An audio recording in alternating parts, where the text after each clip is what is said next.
Hey, guess what we are? We are On fire. Live. people. We're We live! are live, Justin. Go! Now time for me to curse. Glad you were going to do that anyway. I was Yeah, not. yeah. Yes, you were. No, I wasn't. Oh, bunch Yes, of yes, assholes. you were. I'm going to be too lazy to post this on Twitter. Oh, Ah, that's come like the on. only The whole way. point of going Anyway, live. That's the only way anyone will know about this. Well, I mean, That reminds the me, I'm not recorded following. version will be posted. Twitter.com. Like, tweet it, then I can retweet it to my, like, 45, 46 people. Though, like, at least 4 of them are only following me because they're, like, companies or something. Never. That sounds like a pretty accurate explanation of the plan. Jenny Constantine? Okay, that's not you. What? I'm trying to find the Never Shut Up Twitter, but I found someone else's. There is something else also called Never Shut Up on Twitter. Yeah, Jenny Constantine and Murat Conley, Madison McIntosh. Just do the spin dash. Okay, the spin dash. There you are. Windows 10 preview build Cortana still has some issues. Okay, I'm going to follow you. You now have Don't follow me. You now have 58 followers. Congratulations. Cool. I Kudos. bet 56 of them are people You. who are companies. Well, yeah, my God, TSSZ is following you. How'd that happen? Who? No, you might want to follow these TSSZ. similar accounts. Fuck you. Oh. Sorry. Shut up, Twitter. You're not very nice. I'm sure at some point I just mentioned TSSZ, and I don't know, they probably just scoped it that it was there. Uh, And then at some point you mentioned TMZ, and then they followed you for sure. Cortana, show me pictures of naked men.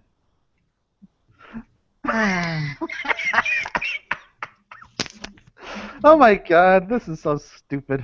All right. Anyway, back to Twitter. Okay, where is my link to paste? Links. That page, YouTube page. Copy.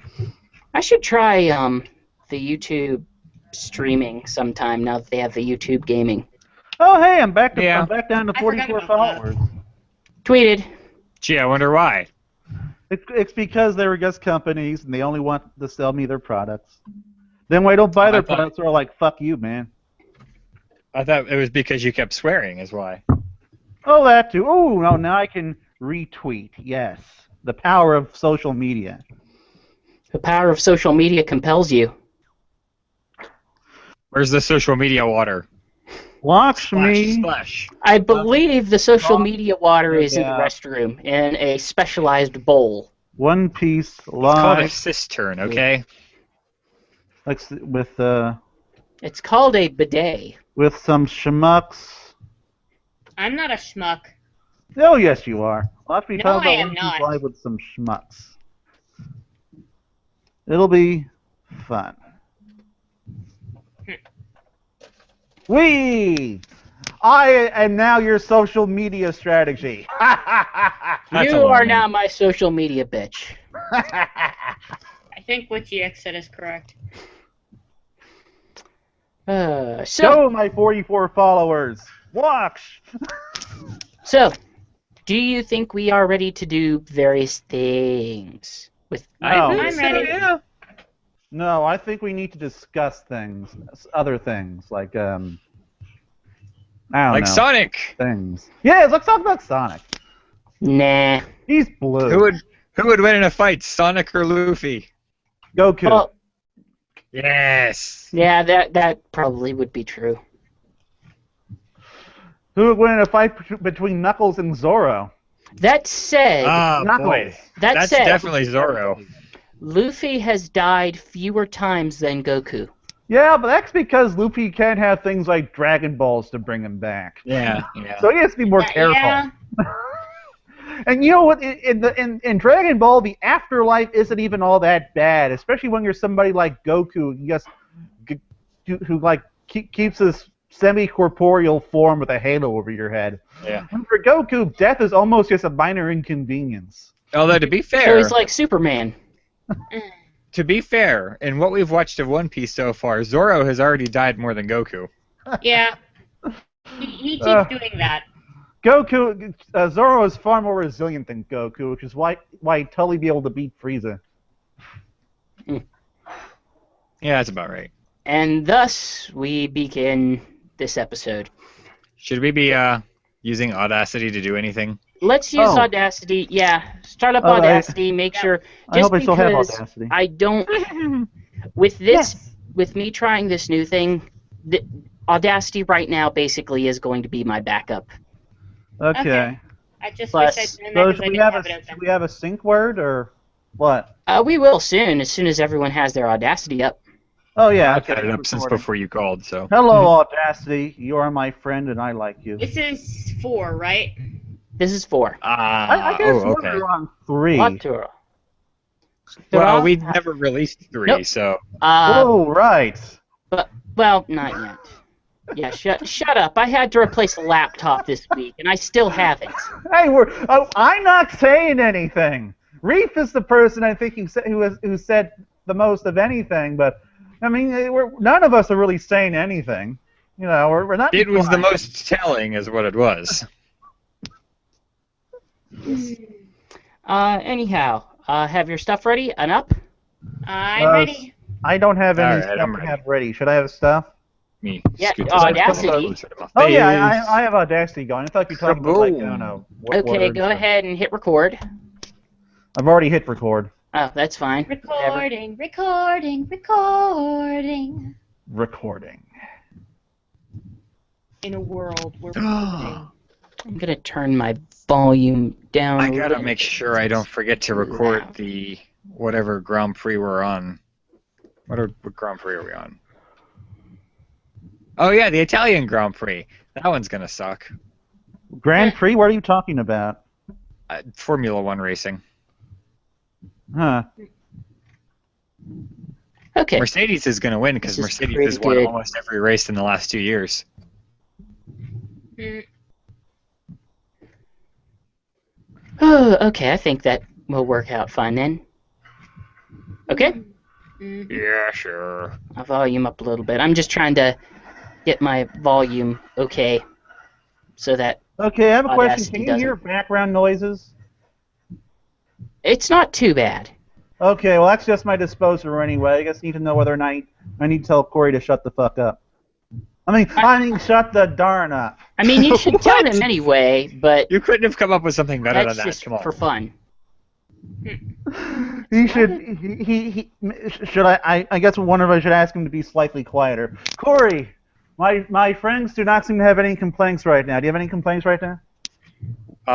Well, we're complaining that you're here, so. Well, there's nothing you can do about my presence, but like, I just want to make sure that no other outside noises are coming in with me. I just want my own voice to be the only annoying thing. Oh well, I think we're good. I don't know. Okay, good. I mean, Corey could strangle you. That would make for good radio. It would. You might be accomplices though. Yeah, especially since I recorded all of that. Okay. What say we get started then? Yo. Yeah. Yeah.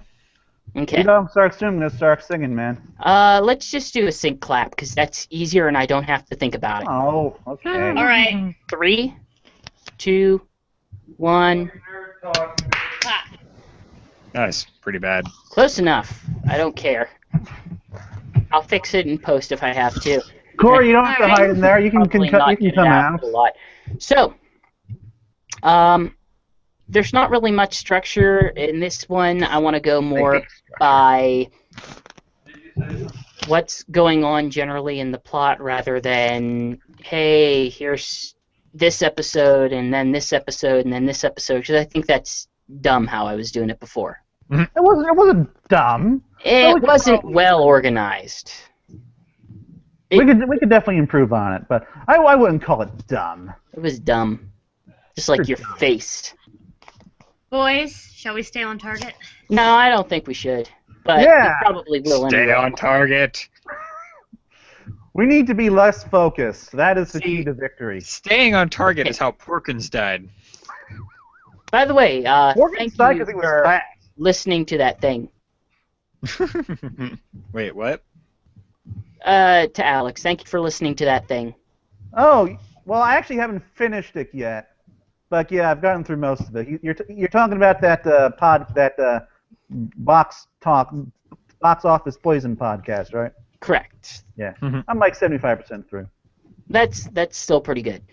Are we ready? I'm ready. I'm as ready as I'll ever be, which isn't especially ready, but ready enough. Okay. 3, 2, 1. Hello and welcome to episode 4 of Never Shut Up's Straw Hat Quarterly. Welcome to the brand new Never Shut Up studio where things are just slightly out of sync, and you can see my recording booth because I have a camera now. For Yes! whatever reason, I don't We know. also have the Sonic Werehog plushie. Yes, today, for those who are watching the video version, you can enjoy Rock Lee. Lee. The worst Naruto character. I mean, if you're a friggin' idiot, sure, he's the worst. Yeah. I guess say things to antagonize people sometimes. And Werehog Sonic, The best Sonic character. he is the best Well, plush Sonic yeah. character. Well, yeah. Mhm. So, in this episode of Straw Hat Quarterly, we're going to be covering the entire Arlong Park arc Yay! because I am bad at scheduling, Sadistic. and Oh. unfortunately, my initial plan at splitting it up just didn't really work out as I'd It was hoped. silly. It was, hey, you can't I'm divide up working Arlong lots and lots Park. of overtime. Arlong Park is too awesome to be divided. It was surprisingly good. Surprisingly, The Arlong Park arc is the arc that is why I watched One Piece. And that came out very poorly. But It it was is hard the to say. reason why I watched One Piece beyond the first 40 or 50 episodes. yeah, it's, again, this is probably one of my favorite arcs. I can't think of one that just kind of nails all the points. And in terms Better of than theme, it. this In terms is of- what defines the rest of the series. It really does. This is the one that kind of gives the series the rest of its structure. That's pretty true, I would argue. So, before we get into the actual discussion talk, any other cool related One Piece stuff going on? Well, let me think. We should probably talk about why the last podcast isn't up yet. For the people who don't care. Because up yours? That's probably the best reason I can think of. That is a very compelling reason to him, I'm sure. Oh, it will become. I think what you mean to say is that there were some unfortunate delays, and it will be coming up shortly. No, whenever I was pretty literal in what I was saying. Up yours, Alex. I wrote So that's where the podcast is, Up Alex? Yeah, sounds about right, actually. that's why I couldn't do it because right now. listen, Uh, I don't want to judge him for what he does with audio files, but everyone has their own things. Oh, did I screw up something? Would you say that he's an audiophile? Yes, I would possibly say that. If So I I do really. actually terrible have kind some of. One Piece news. indeed, There's news? Not actual huge news, but I think everybody would be interested to know that the chapter that just came out in Japan of the manga is chapter 799, Wow. which means that 800 the next here. one will be 800. Oh my. And guess it would it's be. That's a milestone. well, that's kind of what I'm pointing out. Like the next chapter will be a fairly large milestone, and they've had some pretty significant reveals about Luffy and his past, but I'm not going to go into it, obviously. I am so jealous of you right now, Mrs. Manga. If you are the one that I would expect to have this number in his head, how much of JoJo so far? Oh, I don't know. I can find out, though. Just give me a few minutes. So I have some One Piece things to talk about. Like, I'm going to say a couple months ago, the Android/iOS game had released. And more or less, it is just kind of a different take on the Puzzle and Dragons game model. So it's neat. It really goes through all the major arcs and even some of the smaller arcs. Like, very few games even bother just going through the Alvida episode, but this one actually does. It introduces a lot of characters that normally wouldn't get introduced like in the Johnny games. Yosuko? Or Johnny and Yosuku are there. Like, wow. a lot of characters are in that game, and that's kind of what I enjoyed most about it, is that, hey, this small character is not only in the game as someone you can fight, but also in the game as someone you collect. The way the game's kind of set up is you start out with Luffy, and you fight through these battles, and the whole fighting system is just almost a little bit rhythm-based. You tap your first character first, and then you tap through each subsequent character whenever these little sound effect signs get closer to a center. And the closer that you can get without Price is Right going over, the more damage you'll do. And you get into a rhythm of, I'm going to tap Luffy, wait, I'll tap Zoro, wait, I'll tap Sanji, I'll tap my generic guy, I'll tap Kobe, and that kind of stuff. But it also has that Puzzle and Dragon issue of it's pointlessly difficult, even in some of the earlier stages. I'm guessing that's kind of their whale hunting situation of, just spend money on these rainbow gems so that you can get extra tries and fill up your health meter. I had a fight that every week they have revolving special islands with exclusive characters, and one of them is a dragon, which is good for, I think he's used for like evolution items. And it was down to the point where that battle alone took me a solid half hour or longer of just tapping through my attacks. And the reason why is because I set myself up with certain characters or certain abilities where it literally could not kill me because I would constantly heal and prevent it from doing damage. I couldn't even get myself out of that cycle without like quitting out of the stage, but I just kept doing like chip damage for 40 minutes.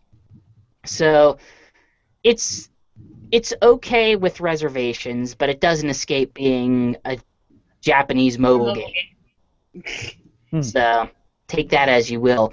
I have Shonen. I have J-Star's something. Speaking of, Knuckles, you would know the name of it more than I would. J-Star versus Plus or something? Yes, that one. I had imported it originally, and I've gotten a little bit of time into it, just from forcing my PS3 to finally run it.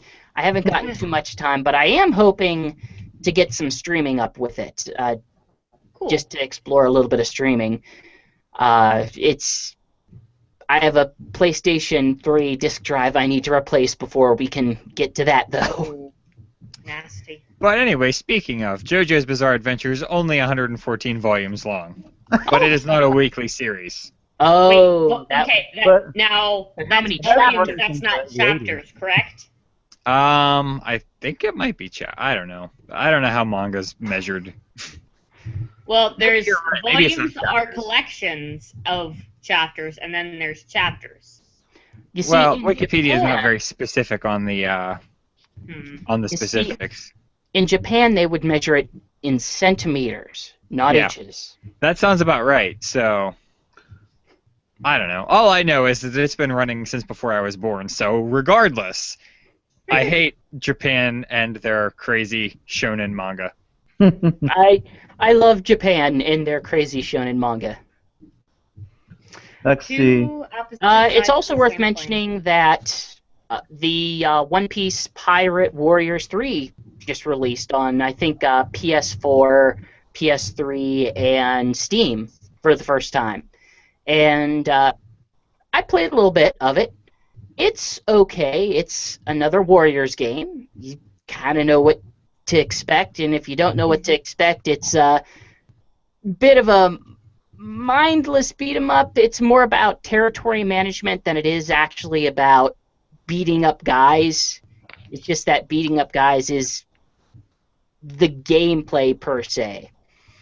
I know a lot of people have been pretty upset with the PC version because something about the graphics aren't working properly for it, or at least are not comparable to the PS4 version. I've heard a lot of comparisons saying, oh, this looks a lot like the PS3 version. Why does it look like the PS3 version?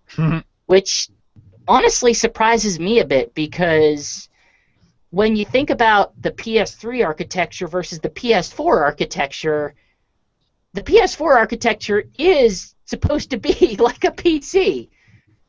So I'm not sure what's going on with Tecmo Koei / Namco. I'm guessing it's because Tecmo Koei and they don't have a particularly good history with the PC, but I haven't gotten super far in it. I've gotten as far as fighting Buggy, and that's about it. But early on, they at least take you through most of the major arcs, so I enjoy that part of it.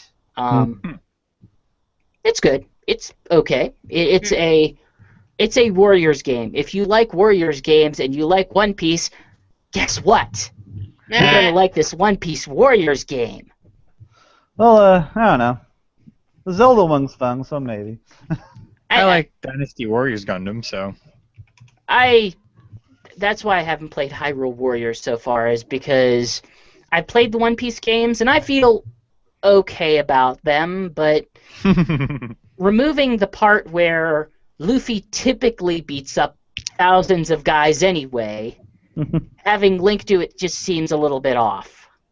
I might beat up 1,000 guys in the course of an entire Zelda game. Well, yeah. I guess I could see that. Also, the new volume should be out soon. In theory, it was supposed to be out September 1st, but I actually called Right Stuff today, and for whatever reason, I guess some of the shipments were delayed possibly a week. So Funimation's been very late in delivering a lot of their stuff, and nobody knows why. Probably because it's the new year and they're all breaking their resolutions. I don't know. I just know it's not just Right Stuff. But I do know that No their one's gonna correct me on subscription that one. service does Okay. seem to offer it on time or somewhat early. So Wait, a subscription service? What do you mean? Funimation has a subscription service, I For believe, DVDs? For streaming. for streaming. Oh, okay, done. So- I was So- hoping that thing that we wished for, but acting like the first episode to finally come true. Again, I wish. Even if I could do that directly from Funimation, just give me a way that I don't have to worry about ordering the next one the day that the previous one came out. Right. So, let's talk about some Arlong Park. Nah. There were parks, it was long. That's pretty much all there is to say. Oh, this wasn't long. This was nothing. I don't know. For me, this is one of my favorite early sagas, if for no other reason than it kind of grounds the kind of really tight bond that Usopp and Nami have later on in my opinion. Huh. Kinda, sorta. I don't think Usopp and Nami I don't talk a think lot they in this had one. any. They don't have a I don't think lot they of had any. strong interactions. This one, No, to but me, this one grounds a lot of why Luffy. Nami is with them and the Right. kind of good / weird / aggravating relationship she has with Luffy. No, Yeah. I know, but I mean, it sets the table for why Usopp and Nami often describe themselves as the real humans later on. I thought they were the real humans because they were the only ones who weren't freakishly powerful for a while. But they're also both Entire series. technically minded. Hmm. They're also the ones that are like most that are quick, that don't like. Never mind. Don't They're like the least risking stupid their of them. lives. Oh, okay. Well, when we start in the arc, we actually continue where the last arc picked up. Sanji, Luffy, and Yasuko are on their way to Kokoyashi to try to catch up with the others who are already following to catch Nami and convince her to come back. Hmm. We are introduced by Yasuko to a concept which is going to be very, very important throughout the rest of this series up through where the anime is right now. Bounties? And that is the introduction to the 7 warlords. Oh, and that. Ah, well, yeah, I kind of figured. That Significantly, Seven for a Shichibukai. long time. significantly Hawkeye, who we were introduced in the previous arc, Hmm. and they also tossed in a reference to the Fishman warlord, Jonde, Mm. Oh yeah. who hasn't even appeared in the dub yet. Yeah, and it was interesting seeing an outline of Junbai, like that far in advance of when we actually finally see what he actually looks like. It's quite different. And before anything else goes further, we are introduced to Arlong, the Fishman warlord, not necessarily the warlord, but a warlord. Yeah. Yes. I- Just a warlord. Yeah, I was a little bit confused by that. For a period of time, I actually thought whenever they were referring to him that he was one of the warlords, but He's Oh. just a warlord. exactly. We are also introduced to Hachi, the octopus. Oh my God, Hachi! I like him. He's Yeah, Hachi is Even the likable. where the dub is right now. Even before then, I thought he was the least hateable of all of the by a Arlong. large margin. Yeah. He just needs a hug.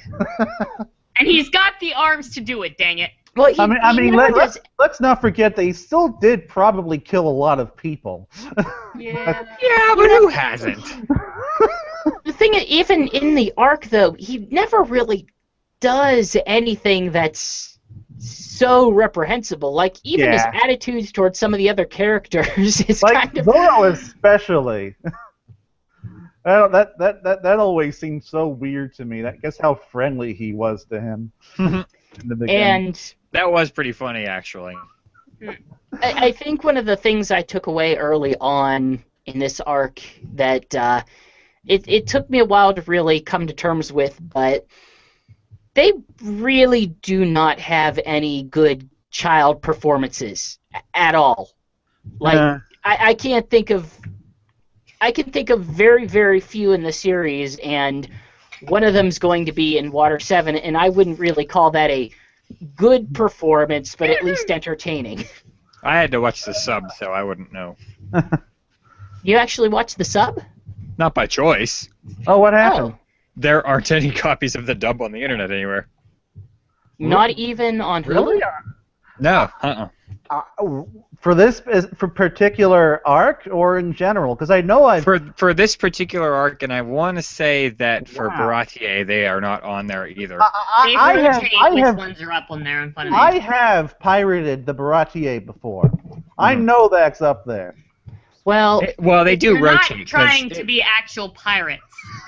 Yeah. I wouldn't advise that. But I'm saying for the particular time frame in which we had to watch this, there was no dub on Hulu or on Funimation's website. Oh, you meant legal. Oh. Oh, yeah, well, obviously. Rafe, Yeah. I'll tell you what. If the next set isn't up, I will make sure I get you the DVDs. Well, I didn't mind it too much because it was just on Crunchyroll, which was fine. Yeah.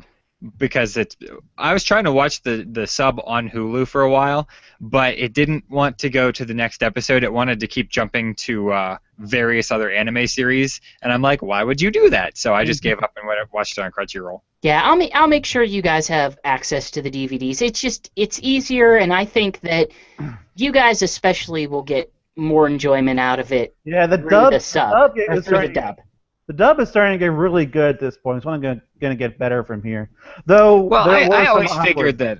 I figured a Funimation dub would be pretty good from the get-go. Yeah. I mean, and I imagine by the time they get up to episode 600, they're probably not too bad. So. It starts pretty good. It starts pretty good. At least some of the better level of let's say Viz dubbing, and then it just gets better. It gets That's to good. what you would actually expect from Funimation. I Yeah. mean, I watched the first 3 arcs with the dub, and I enjoyed it. So. But the lady who plays Nami in this arc, Lucy Christian, She's she gives a a very good really actress great in her own performance. right now. She gives a great performance in this. She Oh really darn! I does. kind of wish I'd heard it now. Like I said, I'll get you the files, even if you want to rewatch this. I doubt you probably will, but if you want to, it just has some really, really great Nami moments in it. Yeah, but, I've heard her voice actress in other things. And she's pretty good. She's We a very strong are- voice actress. we're introduced to the fact that Nami is actually working for Arlong. And Yeah. What a twist! that is one of the better twists in the. I actually First was half of the series. rather surprised by that, to be honest. Reef, you're actually the person I want to hear most from on some of these things, just because I've known a They're lot of brand this new to for him. so long Yeah. Right. that it's hard for me to go back to the mindset of, did I know this? Didn't I know this? Did you Well- see it? Did you not see it coming? I didn't see her being working for a pirate coming, but as things unfolded, I was like, oh well, this makes sense because she's trying to do it for other reasons besides just being mean. So as it unfolded, I expected it to be something that she was doing from the bottom of her own goodness of her heart kind of thing. But the fact that she was working with a pirate in the first place was kind of surprising. Yeah. Yeah. I kind of like going back.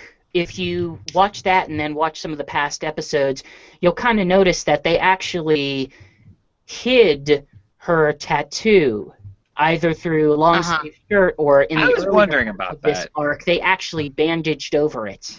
Hmm. And funny enough, the Pirate Warriors 3 actually does do that as well.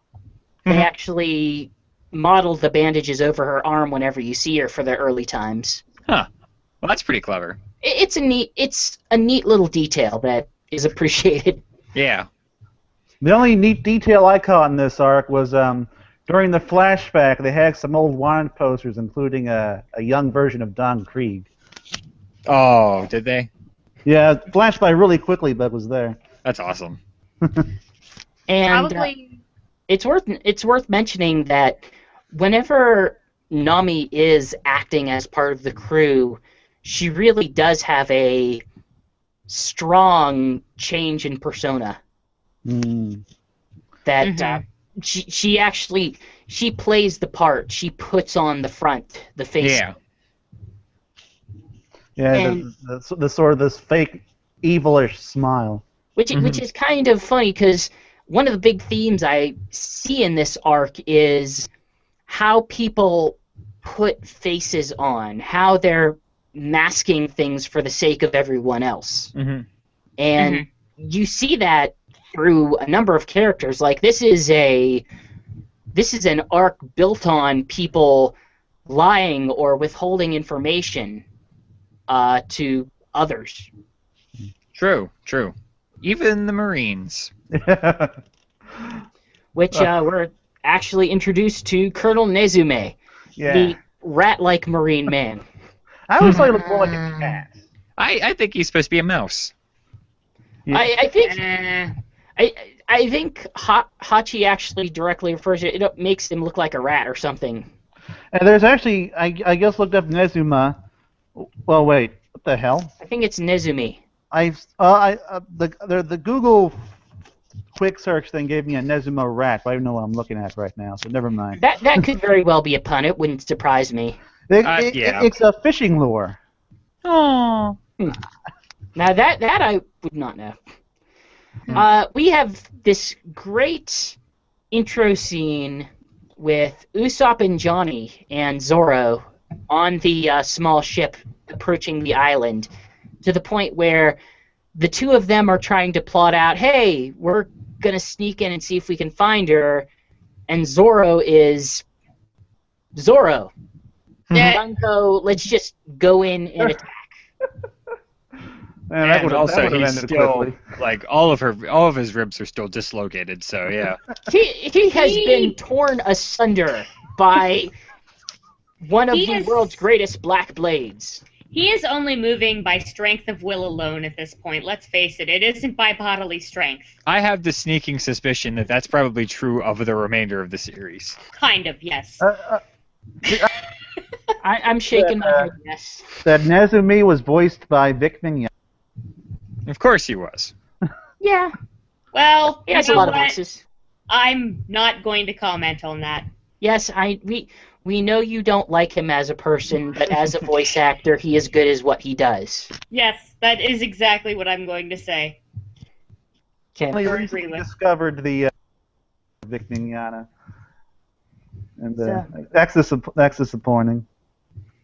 Well, but yes, the That- Arlong pirates are very interesting people. They're fishmen. We are introduced to the species of fishmen in this in this arc, and how they are different than regular men. Well, Yeah, you they know got what? like Covered with fins and weird-looking mouths. octopi. You see, some of them sit down, and some of them stand up. And some of them swim very quickly. What I was going to say was it's kind of good, at least this, I think it's kind of good that this early in the series that you're introduced to these different species of human, if you will, because these are the least shocking physical changes you'll see upon the humanoid structure later in the series. I don't know about that. I mean, in comparison to a regular human form, these are probably not the mildest, but they're a very good introduction to a lot of stuff you'll see later, is essentially what I'm trying to say here. There's going to be more fishmen. Well, I And gathered other that. things. Yeah. But, Fish women. yeah, Sort of. yes, and according to Kind of. Sanji, they are some of the most beautiful women. Yes. Oh, Sanji. But they have nothing to do with him. They only have eyes for Luffy. Oh, Sanji. So, and then in the greatest act of bravery, Johnny and Usopp abandon Zoro tied up on the ship as the fishmen come. Oh, that still makes me laugh. Every It makes me I laugh, love especially Usopp. not Oh just my because of Usopp, but because of Johnny as well. Yeah. Yeah. Johnny hung out with Zoro. Like, I was they- gonna they say, know each other. I feel really bad about the fact that he was just like, well, peace out, and they just left. Because they were like, big bro, and I'm like, well. And then they're like, sorry, big bro. We left our Catch you balls next on the time. last island. Well, really, for me, it was Chris Back screaming at them that really got me. What the hell? You can't leave me here. Get back or you can't. I mean, this Zoro's voice is really good in this series too. Like, It is. Yeah. it has that good. I'm gruff and serious, but it also has a good undertone of idiocy and silliness at times. Yeah. Mhm. For as rough and tumble as that voice is, he has a surprising range with it. Yeah. Mm-hmm. Though I think that his range has nothing on Sanji's, which we'll be seeing in the next set of episodes. Sanji's range is practically binary. Sanji is either He has low 2 or modes. high. Woman or human. I think I don't want to gloss over that because I think that Saber just implied that women aren't human. No, but to Sanji, they aren't human. They're a whole other species. If you think I'm wrong, watch him. I always remember when I was a kid, and I really enjoyed every time that Brock would come along in Pokemon and just hit on women, and Misty would like just hit him with a hammer or something. And I'm looking forward to the day when Nami takes on the role of Misty and just wails on him. Well, here's the thing. Unlike Pokemon, the women in One Piece do attack other forms or other parts of the body. Yeah, I'm excited for that. I'm really looking forward to that. We've had, what, about 3 nut shots so far? I think so. Yeah, that sounds about right. Oh, she gets better at it. How can you get worse?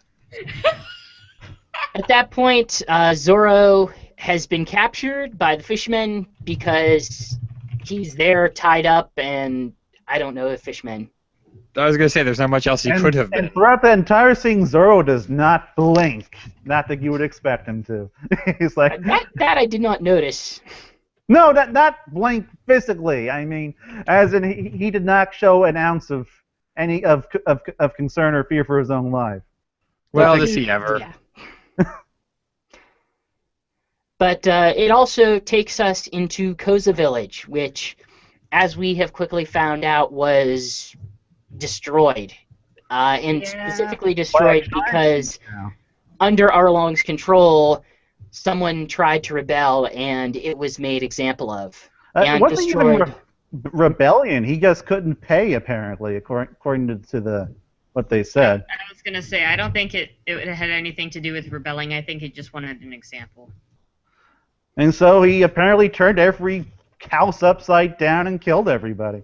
If they couldn't pay. Which sounds like a really bad way of getting money out of anyone, because now they're all dead. And not exactly just Arlong doing it, but more specifically, they noted Momu, Yeah, that kind of bothered me, but go on. the Sea King cow. Yeah. Oh, that thing, yeah. They said that Momu did it, but then clearly all the houses have been turned upside down, which I don't think is something that Momu can do. Well, So, Who knows what Momu maybe can not do? that 'cause he- hard. but we see Arlong actually do it, so it's like I don't know, like maybe Oda changed that in the middle of the arc or something. it's at least worth noting that there is a giant singular path of destruction that goes straight forward. Oh yeah, there's that too. There's that True too. enough. But Usopp is discovered by fishmen and is pursued and is then in turn knocked out by Nami's sister Nojiko. I ran away. It's also worth noting at that point, Johnny abandons Usopp. This is why Who is they the bigger didn't join the coward? It pool. is not Usopp. Usopp is not the biggest coward Well, in this to be entire fair, show. Johnny just said, I better wait for backup, which I don't think is an awful plan. I mean, it's not like He ran stormed away. I feel like everyone threw the main characters under the bus. Yeah. Yeah, Johnny only likes his only skin. His skin, I should say. And we discover the story of Nami, or at least part of the story, that she is the witch of Kokoyashi, that she abandoned and betrayed her family for the sake of money to join Arlong. Yay! And Yeah, then we are instantly shot over to the scene where Zoro, captured, is trying to talk to Nami and try to get her true colors out of it. And in turn, leaps backward into the water, seemingly committing suicide, as people might have thought. And Nami cannot stand to just sit and let him drown. She actually does jump in and save him. Which, But now, he wasn't really committing suicide, because well, he only did that after he saw the reaction in her eyes. Yes, I'm not Beforehand. saying that he was trying. I'm saying he knew what was going on, or at least he Yeah. thought well enough what was going on. Oh yeah, he knew the score. Yeah. Again, this is an arc about putting on a different face. Mm-hmm. I think there's a very good reveal here that Zorro is basically an ass. Really? That's not a reveal. I love the line of her saying, "Those scars you have look awfully deep," and he says something like, I didn't want you to get distracted by me," or something like that. Now, Yeah. I don't believe that was in the original sub. No. It probably wasn't, but it was funny. I certainly don't know what you're talking about. The scene was definitely better with the Funimation dub, but yeah, I guess. I was gonna say it was something like he put her off, and I do think the dub kind of was a bit better in that. Yeah, Funimation always adds all these nice little touches to their stuff. Well, they kind of Americanize it a lot of the time, and that does make it easier for us to understand the intention. And Well- plus, they have the ability of hindsight. Like, oh, this scene didn't work too well in the original Japanese. Right. Let's tweak it. True. well, it's kind of why I do prefer dubs compared to subs, just from a standpoint that dubs do localize. They don't just translate, whereas subtitles tend to translate, but a lot of the personality gets lost. Like, Yeah. With sub, there's so many issues with subs. Like, for one, you have some difficulties following the action, and then yes, all the dialogue is always very sterile. Mm-hmm. well, Black it and kind of white. has to be, because you can't. I don't think you can honestly give a lot of personality to a sub, because whenever someone goes to a sub, they're going to it because it is the most accurate to what's being said in Japanese. Yeah. I mean, it can't be escaped, and I think the people who actually like that really wouldn't want it to. And this is honestly a big problem with a lot of manga, I find, where a lot of the characters will tend to have the same voice, and there's some really weird translation things going on. I mean, it's worth Depends on saying. who translates it, though. Yeah, it's all based on who's dubbing, who's translating, who's writing subs, who's writing the scripts for dubs. It's all instance by instance. You can't really escape that. I just think that in general, whenever something is subbed, as long as it is whenever something is dubbed, Mhm. whenever it's not dubbed terribly, I just find that so much more preferable, because it lets characters be more fleshed out. It lets me understand them a little bit better than just reading things. Though, in fairness to subs, the tone of Japanese voice acting can complement the subs. For me, in the One Piece, that especially goes for the woman who voices Luffy. Oh, She just nails kind of Luffy's childish cluelessness. absolutely. I like I said, it's all case by case. Yeah. And I I just think it think probably that- helps that One Piece is pretty much turned up to 11 with those kinds of things. Yes, yes. So, at that point, we also get to do Arlong specifically going to Kokoyashi because of his knowledge that, hey, someone's stockpiling weapons there. Mhm. We cut to, and we're introduced to Genzo, I'm guessing he's like the police officer or the sheriff there. He has the best hat in the Kind of. series. He does have a He does have a good great hat. I want that hat. Yeah. It's not hard to make. I think you might be able to make it. It won't be the same. It needs to be the same as in the show. Exactly. I don't see how it could be different. But The pinwheel. Get a pinwheel. Yeah, but it can't be like a sheep pinwheel. It needs to be a good, strong, sturdy one. It has to be a $40 pinwheel Yes.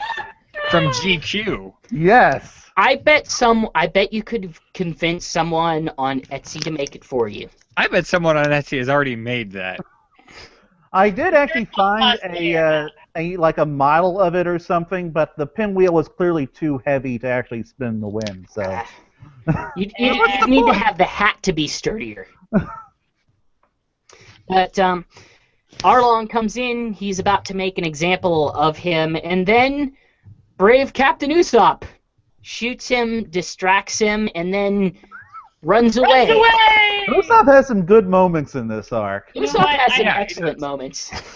I love Usopp because he is not afraid to admit he's afraid. That is why I love him so much. Well, yeah, pretty much. I like him for that, and the fact that he has a very good reason to be afraid. Yeah.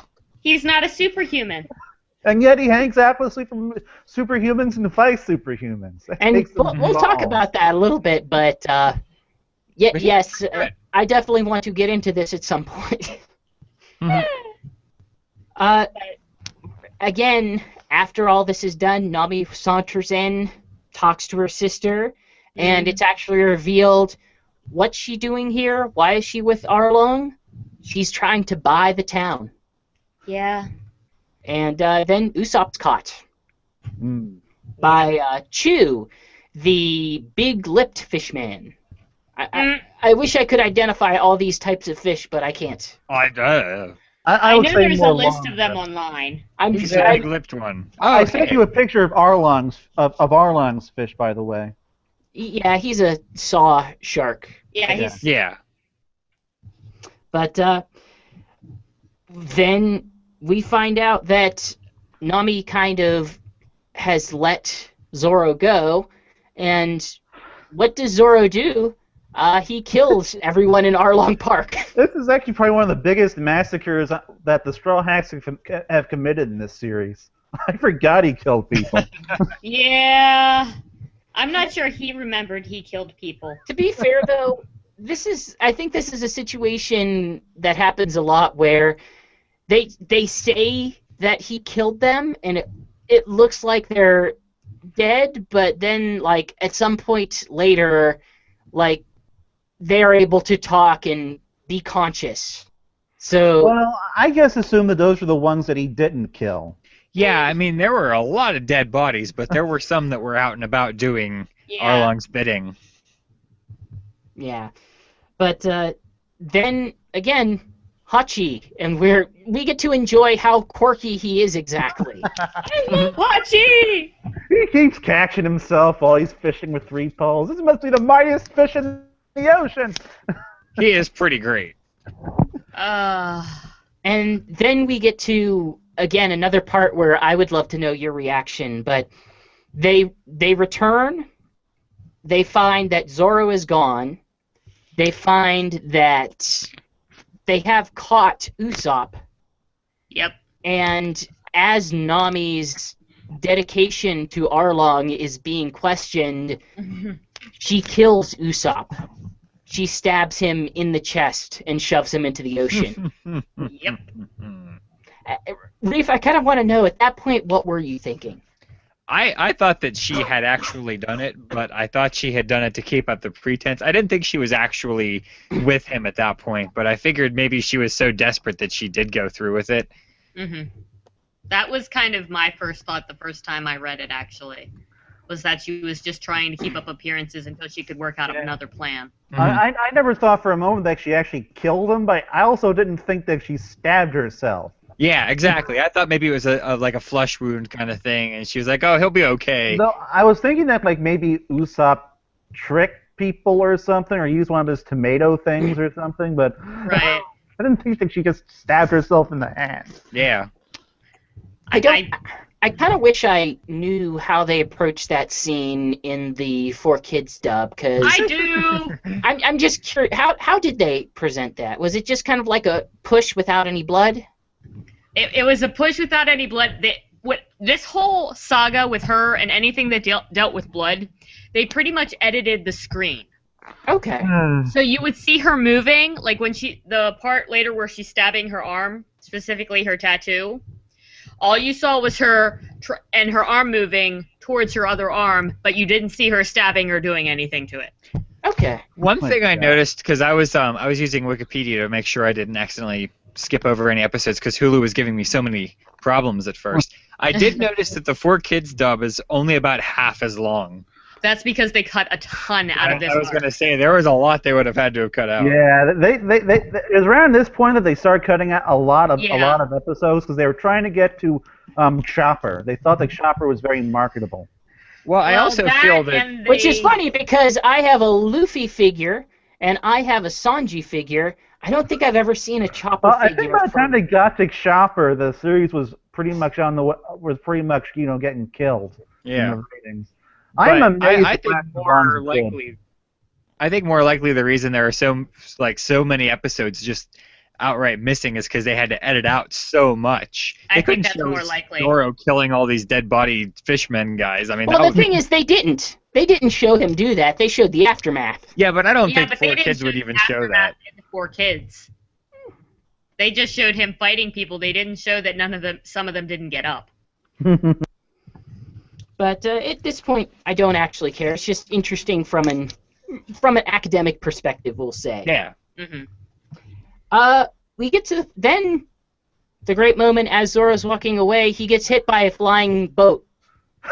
Oh, that's right. Oh man, the way Oda gets characters from place to place in this series is so creative. It's very impressive. Oh, how are we gonna get the Straw Hats to meet up with Zoro? Just throw the boat. Just have a giant sea cow throw the boat in the middle of the island. Just smash somebody with it. You know what? Problem solved. Everybody's together. One thing that I was kind of frustrated with was how long it took for Luffy at all to actually make it to the island. Yeah. But I mean, it wasn't. I don't know. Since there was so much backstory going on, it didn't feel that bad. But I'd still feel like it took a lot longer than it needed to. There is literally an episode title that I think translates to Luffy going to make landfall. Yeah, that's the one I was thinking of even. But the weird thing about this arc for me is that Luffy doesn't even really feature all that prominently in it until he has to beat up Arlong. Until the very end, pretty much. Well, and that's, I think, very different from the other arcs in the series we've seen so far. Okay, wait. What? Well, Luffy was there, but he wasn't as heavily featured as he had been in past episodes. Well, I think that makes sense because this is really Nami's arc. You've seen all the other arcs. Yeah, but what? As I said before, this arc kind of set the structure of how a lot of the rest of the series goes. I'm just surprised to see, Luffy doesn't play a huge part in this episode until it gets to this part. It's like, never mind. I don't know what to say. Never mind. I feel like Luffy's never going to play much of a big part until the fight actually starts. Well, unless something stupid happens. Well, if something stupid happens, he'll be there. The thing is, though, that's very much his personality. He's very straightforward. He doesn't do any of this sneaking around. That's all Nami. Such as the part where after Johnny begins to tell what happened with Usopp and how she was killed, Nami confronts it. And she basically says, if you stay on this island, you will die. With the understanding that, hey, you're strong. I know you're strong. Keeping in mind that she never saw him defeat Don Krieg. True. But she had every expectation that you can't beat Arlong. I've seen Arlong do things. You won't beat him. With the understanding that, basically with the continued face of, I am an Arlong pirate, I am tough, this is who I am. Right. And then Luffy his response is, I'm just gonna lay down in the middle of the road. I'm not going to butt in on their affairs, but I'm not leaving either. And I'm gonna take it out. Frustrates Nami. And I think this is kind of the point where we get this good sense of Nami that because of what she has been through, that she has kind of put herself in a loner mindset. That she feels a really strong, intense sense of responsibility that it has to be her that does it because she feels Well- nobody else can. Mhm. There's that, and there's also the guilt. I mean, Belmare died when she was basically denying her, if you will, and she also kind of let down her sister because if Belmare had been able to just say these girls aren't related to me, all three of them could have lived. Is it pronounced differently in Japanese? Belmare? Yeah, in the dub they always pronounce it Bellamere. Okay, no, that's the French pronunciation, which I assumed was how her name was said because it's spelled Well, that way. that's how they pronounce it in the. I think that's how they pronounce it in the Japanese, because I found it very similar to in the most recent Gundam series. There was a character named Belry, and I kept expecting them to say that, but they didn't because that's But not no, her name is I- spelled in the French manner, so I assumed it was supposed to be pronounced Belmare. In Kaizoku fan subs, I remember it always being shown as Bellamere. Because I don't recall ever really encountering Well, I know the another first spelling. syllable is Bell. Was it Belmare or was it Belmare? No, I think it was It's Belmare. In the translation for the manga, it's Bel-Mare with a I gotta listen to notation this now. over the first E. The Viz translation? That's how they write it. How they pronounce Okay. it may be different. Yeah, it's possible either way. I was just curious because I was Right. listening to the way you sang it. But Right. they kind of accentuate the power of Arlong by basically throwing a marine fleet in there to die. Yeah, they're just fodder. They I feel so bad for them. Like the first good Marines we've seen forever, and they just get immediately killed. they attack, and it's kind of funny. Like, even though it's tragic, they kind of do play it in a funny way. Chu has this tone of voice that he has. Just hypothetically, if someone were to move a reef into a strong current, and the kind of super justice tone of the Marine captain. His Just- name is Purin, by the way. Yes, he is Which Captain I Purin. guess- Wouldn't that just Purin? translate to pudding? Yes, it does. Yes, yes. It does. Purin is pudding. Pudding. Next I was listening to the One Piece wiki. He looked like pudding. But the whole thing with Nami is, I think that background and everything that happened and the power that she saw back then when she was a child is just reinforced in seeing it with the Marines now. Hmm. And that is the reason why she can't have anybody else do it, because she can't have anybody else get hurt. From her sister to Belmare to Genzo, she doesn't want anybody else taking the hits for her. And I think it's interesting, at least from, and I know this isn't like a huge thing of symbolism, but I think it's interesting that she constantly, when she's supposed to hurt other people, she hurts herself. She doesn't want anybody else to bleed for her. She will take everything upon herself so that they don't have to. And we kind of, I like to see Zoro's motivation here and just kind of the place that he has set himself in whenever I forget if it was Johnny or Yosuke, but one of them asks Zoro why he even bothers to stay, and Zoro's response is, I'm staying because he's staying, referring to Luffy. Mm-hmm. Mm-hmm. And it kind of shows, you know what, Zoro has bought into this. Like, he sees this as his place, even though he kind of was put Coerced. into it, coerced. Mm-hmm. And it's just kind of interesting to see him with that sort of loyalty, even at the point where he was doubting Nami and her intentions, and especially what she did to Usopp. That Mhm. he kind of has that very strong warrior samurai loyalty and honor. Then we get this great part where I think it's best if you describe this, Nux, because you love this. Um, Where Sanji and Zoro are together. yeah. So now this was like the genesis of their hate relationship that they're going to have throughout the rest of the series. The And conversation I spawned didn't a even million bad yaoi fanfics. I didn't even notice that this was where it started because it doesn't really begin to really happen constantly until like a few arcs from now. Yeah. But there's just these two clashing personalities with Zoro being all with Zoro not with hey, this is Zoro and Sanji. I know I'm They're like with Naruto and with Sasuke, except Sanji. neither of them suck, and the With- animosity has no underlying respect. yeah with They're two teenage boys. I mean, there's not much more to it than that at this point. Teenage, I think you're giving them too much credit.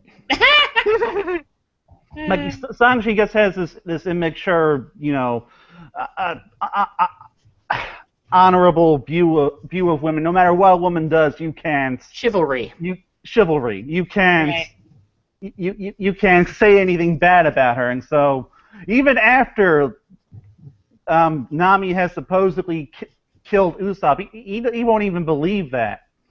And the Meanwhile, you got funny Zoro, part who is is, much more of a realist and Yeah. much more cynical, and of course doesn't have this chivalrous view of anybody. and the funny part is, and before I say what the dub said, I'm curious, Reef Saber, do you recall what the subbed version, what his statement was? Oh god. Uh, I don't I'm trying to remember. remember. I don't remember. Because in the dub version, he doesn't say anything particularly inflammatory.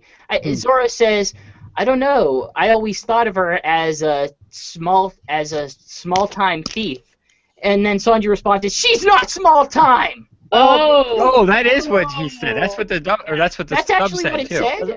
Yeah. Well, I'm here's surprised the that thing. doesn't. Sanji's always flipping out whenever any Well- minorly negative thing is said about a woman, though. Well, yes, but it also there's a double entendre in the Japanese, if I remember Oh. correctly, because he's I don't even think you need to explain that to understand. okay. I'm just making sure you get it because that's what he's arguing. Because even though Zoro's saying, "Oh, she's just a small-time thief," Sanji takes it to mean that she's small in more Yes, than one way. yes. Yeah. Yeah, Yeah, that was Now- we know yeah. exactly what Sanji's thinking. That's not hard. That's not encrypted in the language barrier. That's one of the Yeah. few things in this arc that probably didn't translate especially well, but That's fine. That's fine. Sanji will have his moments later on to be as direct and blatant as he wants. He's still behaving for now. And then, as they go to fight, Usopp rushes in. Well, he's alive. Well, he was alive. I hope he's still alive. Look, they both kicked him in the in the face. face. In the face. I think they Almost said- killed him. I was gonna say I think one of them said, "Is he still alive?" And he's like, "Not anymore." But we cut over to Nami meeting with Nojiko, and we get the good story. And I think the best explanation of her isolationist personality at that point is that Nojiko hears her talk, and they discuss about how the Straw Hats were her friends, and I like the quote, "Friends." That word means pain, because Yep. Was that in the original sub? Because I think that was a really good Funimation touch. I think it was don't- something. I think it was closer to family. Hmm. No, was I don't. what I saw in the fan sub it wasn't friends, it was family. Or it something wouldn't like surprise me. Actually, in hindsight, I think that kind of makes sense. I think at that point, though, that the Straw Hats themselves just aren't close enough together that I think Well, that might be a good description. In Right. Kaizoku fan subs, they started around this point. They started using the word nakama in their subbing, which means really close friends who are close like family but not blood related. And the thing about One Piece that you gotta remember is that these characters, in terms of real time in the world, they form these bonds very, very quickly. Like already, like Luffy has known Nami for maybe a couple of weeks at best, and he is ready to risk his life for her. So I think that that's also Luffy. Yeah. true, but Luffy is very He different. protected the dog. Yeah. at this point, I believe as far as the anime manga is concerned, that there's already a very strong camaraderie between much of the crew. I think really, especially in this arc, Luffy's kind of the glue that holds the team together, and I'm pretty sure they comment on that later on. Luffy is basically the one through line because Sanji and Zoro are at each other's throats. Usopp is in his own imaginary world. Yeah. And Nami is this loner who is with them but isn't willing to commit to anything. And She sees it as an advantageous business strategy. And Luffy himself makes a point of saying this, that alone he's not especially useful. Yeah. By himself. You know, he can't navigate. He's not a sword fighter. He can't cook. He can't sail. He can't do any of these things. Really, he should have died a long time ago. But because of the skills and strength of his friends, that's how he can keep persevering. And I think it's just kind of going back to the Nami friend/family word choice there. I think it's kind of instilled going further that I kind of wish they did use the word family there in hindsight now that you've said it, just because of the way that and the parallels that they draw with Arlong. Because Arlong actually uses the word friend in that context. And True. just the way that he uses it kind of he kind of does this equation between friend as tool or personal slave or whatever he would use. But a person that he would own would be his friend. Mm-hmm. And the way he uses that, I think, is a good way to kind of equate why that would be tough for Nami, or why that relationship would be tough for Nami. Especially since her life has been con artist, healing, and the only people that she could know and trust are the people that she betrayed a long time ago. Mm-hmm. Yeah. But at that point, Nojiko actually tries to let the Straw Hats in on what's actually going on. Who is Nami? What was she like before? And again, in true Luffy fashion, he doesn't care. He walks out. He knows Nami is his friend. That's all he really needs to know. Yeah. And Zoro goes to sleep. Yeah. And Zoro goes to sleep. But You know what? He needs the energy. He does, because he's basically dead right now. I mean, you guys, he does sleep a lot in the series, but I'm starting to think he's onto something. Because he's basically dead most of the time. Yeah, he's trying to conserve his energy, regain what strength he has. I think he's got a plan. Yeah. but it takes us to the flashback, which is this flashback. Oh my God, this flashback. This is what sold me on. This is what sold me on the entire premise of the series. Right. This it is painful to watch at times. I would say it is a lot of the backstories for the characters are very harrowing, but up until that point, they're not. Tragic. Zoro is They probably aren't one of the lifelong. most tragic, I would say. Hers is just abuse. Yes. I mean, Sanji had a month of starvation that defined his life. But the Zoro thing is, had for the death of his Sanji, friend. nobody died. Yeah, That's the funny. That's the thing about it, is that for Luffy's past as we know it thus far, he has ambition, but he's not Shanks had heart still to- made it out alive. He Just took without- something just without from knowing. Shanks, but Shanks is doing all right for himself. Yeah.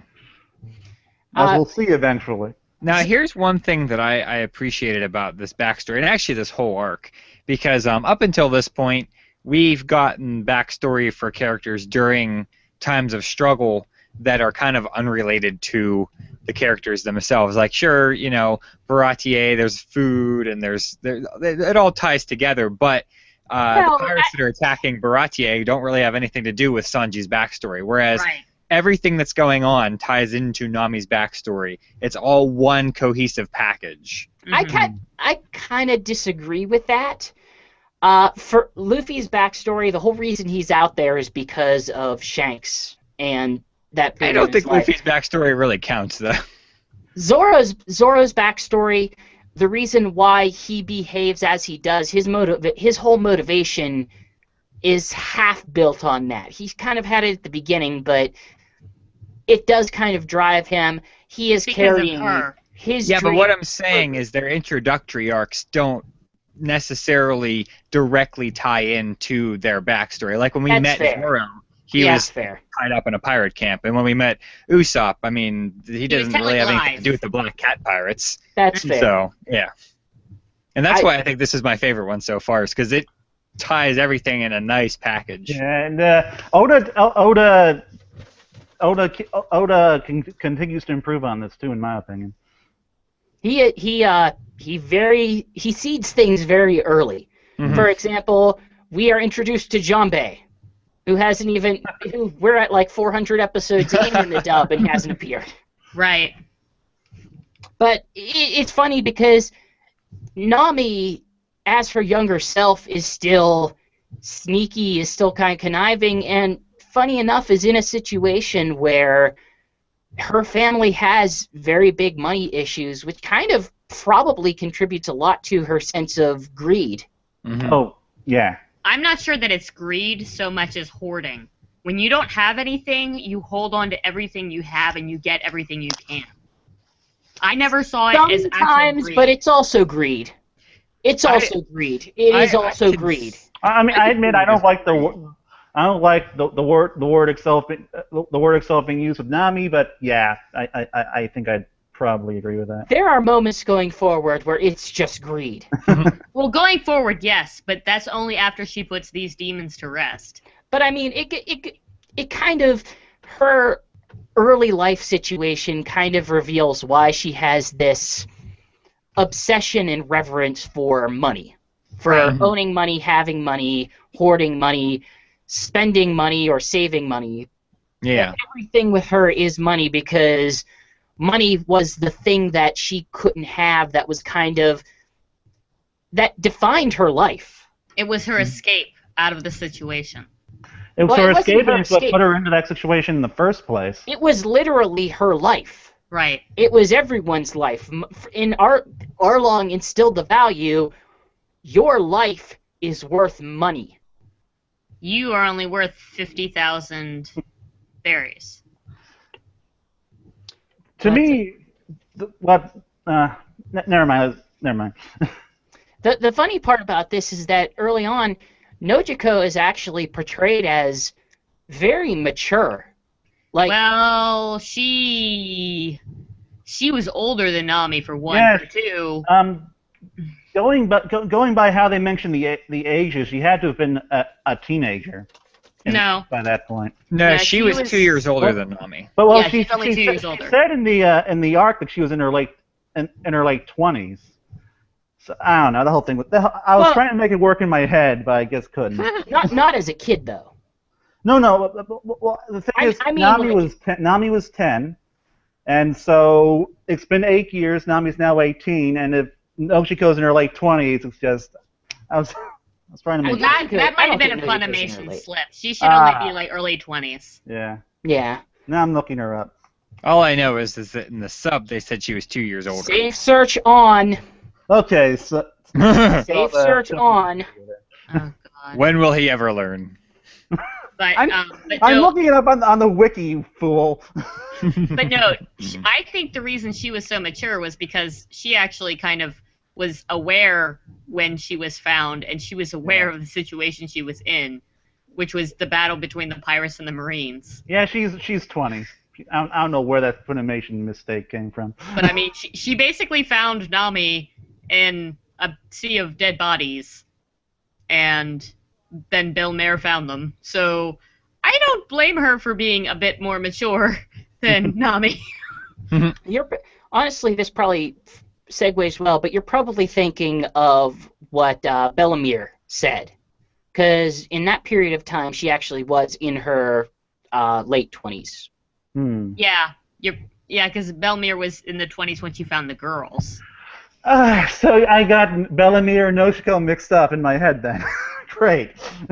But we get this kind of heart-wrenching scene of Nami again putting on this kind of face of worrying about everyone else, but also simultaneously kind of worrying about her in such a way that she knows that they have financial problems, and she actually is aware that children are a financial burden to adults, which is an odd sense for a child to have. Not necessarily. I wouldn't considering she say was an so. orphan. I mean, I said earlier this was a painful flashback, and this is really where this is one of those moments where it did kind of get painful for me because Nami, as a kid, I was surprised that she did actually kind of act like a kid. She said this, that she can say really mean things. She can say really true things because kids don't really have the same kind of filter that adults have. And so at this point, Nami says, "I hate living here." I'm going to butcher this quote. Can someone else quote this for me, please? Because I'm just going to butcher it. It was something like, "I wish I was adopted by someone else who's rich." By a wealthy family. But at the same time, the reasoning behind that isn't necessarily for her own sake. No, not for her own sake. It's for her mother. It's kind of this weird trade-off that, again, it's putting on faces like she has the expressiveness of a child, but she also has this kind of bizarre underlying maturity of knowing what people need from her or what she's being asked of. It never really struck me as bizarre. I think it's a disconnect between having immature language skills versus mature sense of morality. I didn't find anything unrealistic about it, but that's. I mean, 10-year-old kids aren't stupid. I'm sure they understand the basics of you have to have money to eat.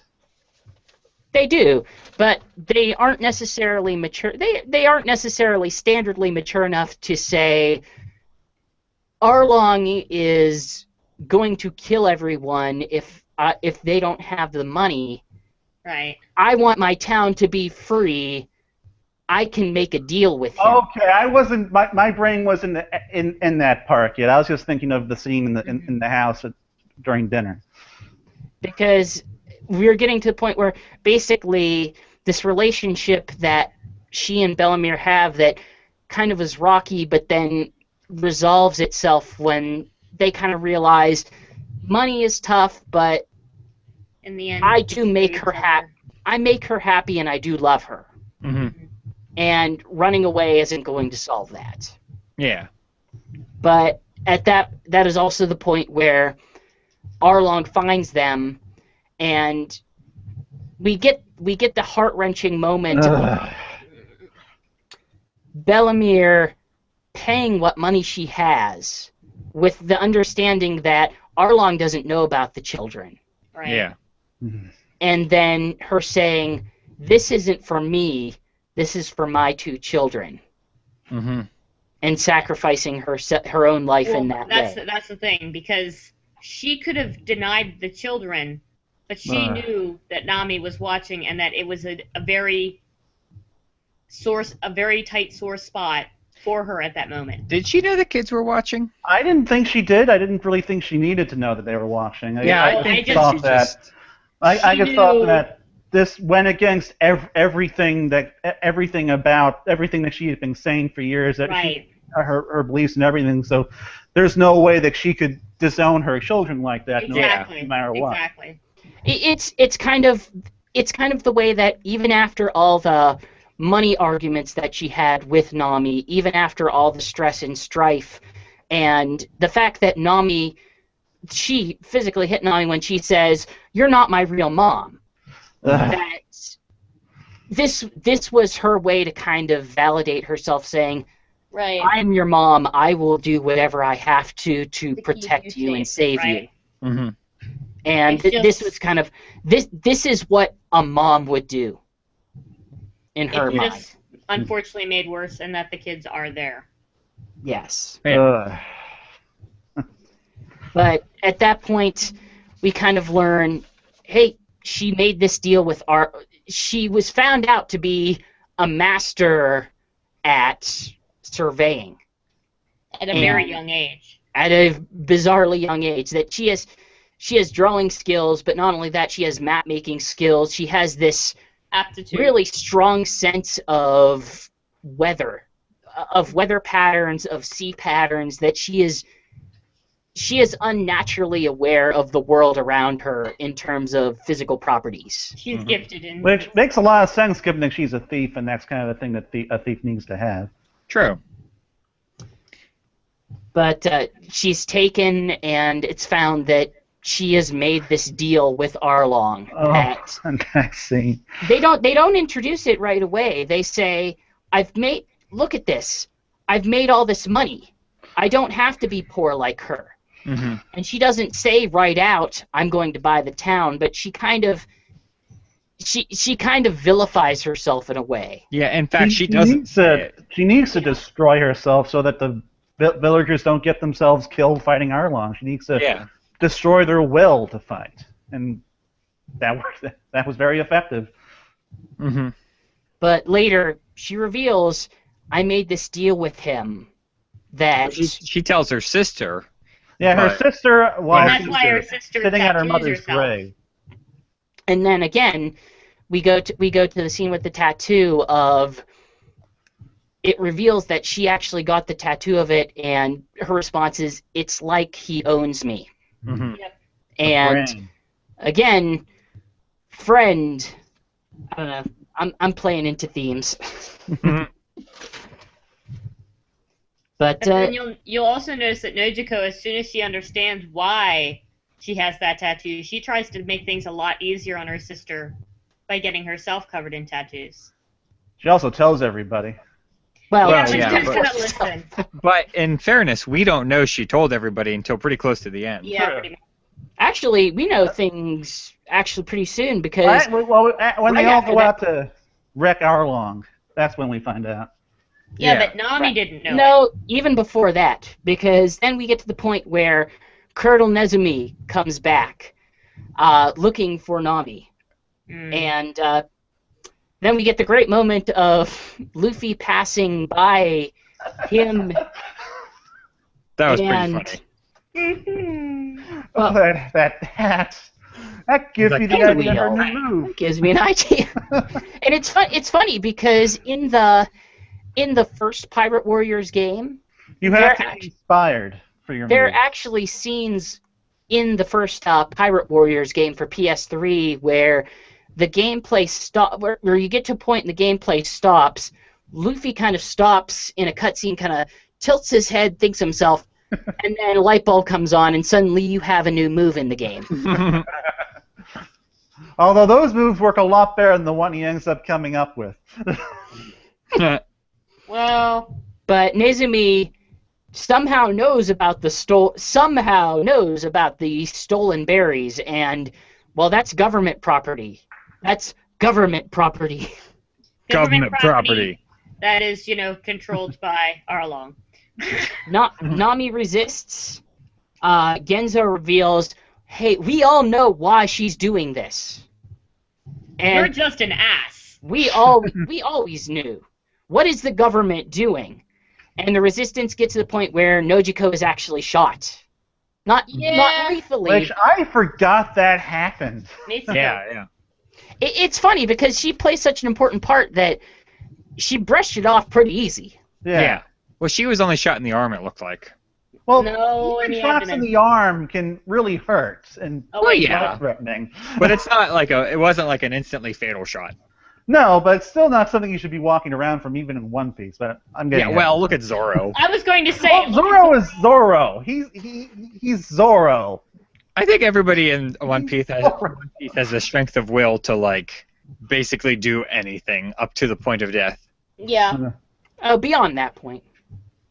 Remember remember the last arc whenever he was actually knocked out and he wasn't actually conscious, but he was still raving mad. Yeah. True. And talking about after death will be a character much later on. Yes. I don't even know what you're talking about. So I either know exactly. Oh. Oh, there we go. Never mind. But then it gets to the part that between the performance and what's actually going on kind of sets the tone on why I really love this arc and why I think that this is one of the best arcs in the whole entire series. Yeah. We get into her conflict with Luffy where she is telling him to go, I don't want you to be part of this. This is not your business. She runs to Arlong. Mm-hmm. Arlong's response is, exactly when did I break my promise? Going off of the I technicality. didn't do anything that the rat guy did. Yeah, I was going to say, that wasn't me at all, right? Well, he doesn't outright say, oh yeah, I'm the one who sent him, but he doesn't necessarily deny it either. Right.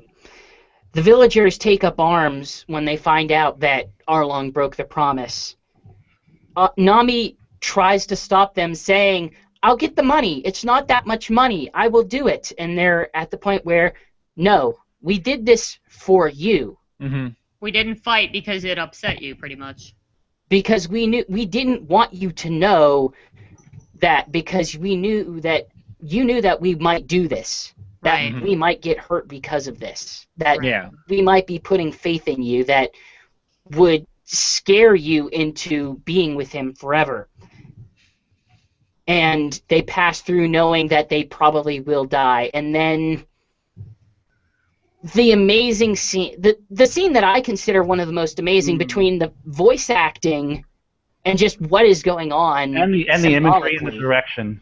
With the hat. The hat. And, even before then, her taking the knife and stabbing her tattoo. Oh, Yeah. God, that was so Shouting censored. I actually did wince when I saw that. It is tough to see Yeah. based on what it's doing because she is stabbing herself in her tattoo, and you know why she's doing it. You know what it symbolizes to her, But she's still stabbing herself in the arm. and she's still Right. stabbing herself in the arm.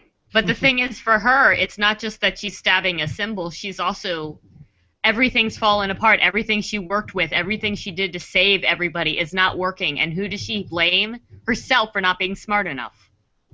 Or just not doing whatever she's doing, or Arlong for the Right. power that she cannot overcome his power over her. Mm-hmm. And then we do get the great scene of, if you ever want to get the sense of what makes Luffy Luffy, it's that scene. What motivates him and what makes him the good guy that he is, Mm-hmm. is that she is literally telling him, you have no business here. Go, I didn't want you here. Mm-hmm. And his response is, that's what you told me. And he just stands there, takes her throwing the sand at him, just sits and waits. Of He knows her what she holding wants, on to but that she last grasp of the mask that she held, Mm-hmm. Right. until she just says, I need your help.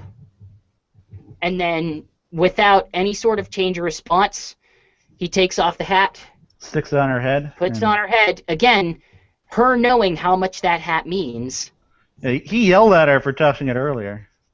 and then just walks off. Of course I will. I'm your friend. And that is one. That is the one scene that I always remember when I think of this arc, because it's just like It's the imagery alone is some of the best they've done in the series. Mhm. Actually, what's really interesting is in the sub, he just says, "Of course I will," Mhm. which I think is a little bit more telling, even. hmm and then he goes over to Arlong and he punches him. Yes. Oh God, yes. You know what? Luffy is very straightforward. We've been over this. There's only a handful of other moments that have been more satisfying in One Piece history when it comes to punches, and a small handful. And then we get to the point where the build-up has gone so far, it's come to this head, and then we get like 7 episodes of just pure fighting. And Yep. some of the funniest fighting in the series. And honestly, Archie! I think these are the best fights we've had in the series so far. Yeah. Now- So far, hands down, they're the best. Now, I said in the last podcast I found the Don Creek fights to be a little disappointing, but this is where I think that whoever's directing the anime and Oda himself, everyone connected to this franchise really kind of learned from the past few arcs and figured out how to make some really good, gripping, well animated, well choreographed fights. And it's built And off a lot of creative. the things that have actually happened up to that point. Yeah. The first thing, they don't even bother trying to fight them at first. They stick Momu on. And then what does Momu do? Well, he sees them and remembers how Sanji just kicked him. Yeah, In the and he got, face. punched and kicked, and he did not have a good time of it because they basically domesticated him. Mm. They beat the crap out of him, and he remembered that, and he did not want to fight that fight. Yeah. And I then like. we get those eyes, those crazed eyes when Arlong finally gets him to fight. He out intimidates the Yeah. I can't remember exactly Which what he said. simultaneously builds up Arlong and also, I think, kind of lays the groundwork for the crazy eyes that Arlong has later, if I Mhm. remember correctly. But then probably the most significant thing to happen, and probably the first stupid Luffy fight move, he does the gum pinwheel, Oh my jamming his God. feet into the concrete. He did love say he that had a just- good idea for a move. And It's all this from sets another Genzo! precedent. Actually, I think this kind of sets a precedent going forward of Luffy doing really stupid things That he to saw. get him to get This get sets him. the precedent of Luffy doing. Are you No, sure the precedent didn't happen no. before? I was going to That's say pretty much the really first stupid episode. Things to Yeah. keep himself out of fights. To keep himself out of fights. No, to just fight. His fighting is stupid. No, I mean, what One Piece constantly does is it relegates Luffy from the fight until the big finale. Yeah, Yes, yeah. yes. And that this is it the first does. time Luffy does something really stupid for that to happen. You know, it's not just him getting lost or him getting stuck on a boat. He sticks his shoes into the gosh darn concrete. I mean, And at that point, it kind of goes into the thing that you would expect to see from shonen anime shonen like series. this, where Right. at this point all the fights break off into this guy's going to fight this guy's going to fight this guy. There's really not going to be a whole lot of But convergence. one thing I like about how they did the fights here is that they had them happening simultaneously to a degree and all felt natural. It wasn't like a tournament style thing where Right. everyone like wakes to the side and lets these two guys have their little fight. And as of now in the dub, they've actually never done that yet. Yeah. I think there might be a point later on where they might, but it is way, way later on, I think. And even then, I'm only going by some of the games that I've played, and I don't know how accurately they represent it. So don't quote me on that, but I do like that for a very long time, they haven't had the, hey, here's the big pirate tournament where all these guys are going to fight each other in an organized tournament type thing. Well, I mean, it's not even necessarily a tournament. I'm just talking about, yes, everyone just wakes and lets these two people fight, while everyone else just watches on the sidelines, which is a very common shonen trope in general. Yeah. But that And wouldn't they happen in a kinda- real That's tournament. not really relegated to tournaments, I find. Yeah. Well, they kind of do. They still have the villagers on the side. In the previous one, there was all the chefs that were on the side. They were kind Right. of still fighting, but Oh not yeah, but entirely. again, these are just bystanders. They Yeah, can't. I can see where you're coming from with this, and I think that's just sort of a trope in shonen Yeah. shows, and One I don't Piece know absolutely if it's, has its own Greek chorus in Yeah. every fight. but I was gonna say I wonder if it doesn't have more to do with the fact that like they are pretty well aware that there's no point in trying to fight because they're going to die or Well, get hurt. Or I mean, both. we had Johnny and Yosu, other guy, literally just standing guard at the entrance anyway. Mhm. with But their I mean, they swords. know that the fishmen are going to kill them if they try. Yeah. So it's like, what's the point? These guys are stronger than us by a long margin. But as things are going forward, the first person to kind of make an effort is Chu, the big-lipped shooting fish man. hmm And from that point, other than having double Robins here, Mhm. I don't know why. Saber? Yeah. Oh, hey. Okay. That. But we get to the point, again, Usopp shoots someone, distracts, and then runs away. And his justification later on is, I'm doing a great job. I took this guy out of the fight. It's not a bad justification. It's not a Yeah. bad No, justification at all. I was going to say maybe he's actually learning his strengths. His strengths are running away, hitting things from a distance. Yeah. But What's wrong with that? Nothing, absolutely nothing. Works out well for him. But Arlong picks this large chunk with Luffy in it of the concrete and just throws him into the ocean, knowing he can't swim, but honestly, anyone in this position wouldn't be doing great. No. Yeah.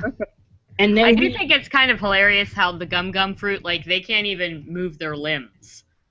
It's like they are completely and utterly frozen, that they can't even try to fight or even attempt to swim. It's like, nope.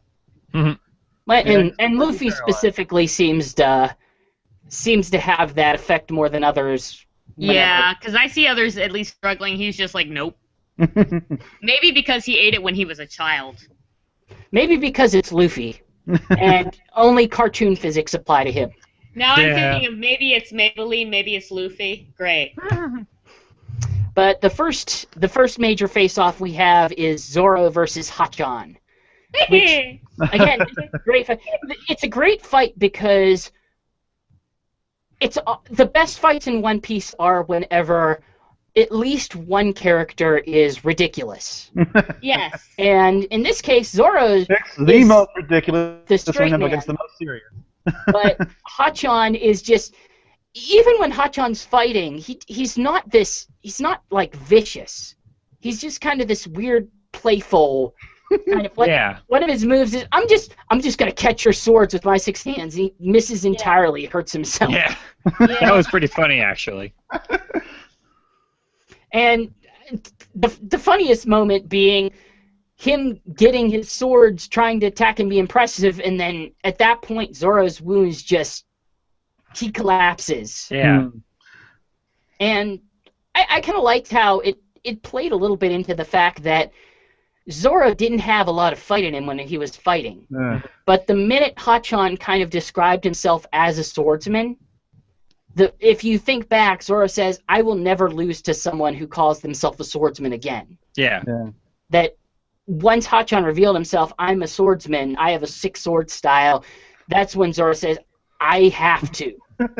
He just rose from the dead and destroyed him. And that's pretty much. There were some just great moments of Hachan just stuck on the ceiling. My suckers are stuck. I'm just gonna hang Yep. up here. Yep. Yeah. He was It's really more playful than hostile at a lot of points, and I think that was to his credit because he was just a fun character. He is a fun character. I think is he liked fighting for the sake of fighting and not because it was hurting anybody. Yeah. he was fighting because, hey, I'm a member of the pirates. Yeah, I'm gonna show you how great I am. And he was really, I think like the biggest motivation for him to fight, aside from being under the command of Arlong, of course, was the fact that Zoro killed a lot of his friends and then used him to hitch a ride to Kokoyashi. Really, Yeah. Then we get into that. Once Zoro collects himself, that ends pretty quick. yeah. It's a lot of small gags that eventually lead to, yeah, Zoro's just gonna defeat you. Yeah.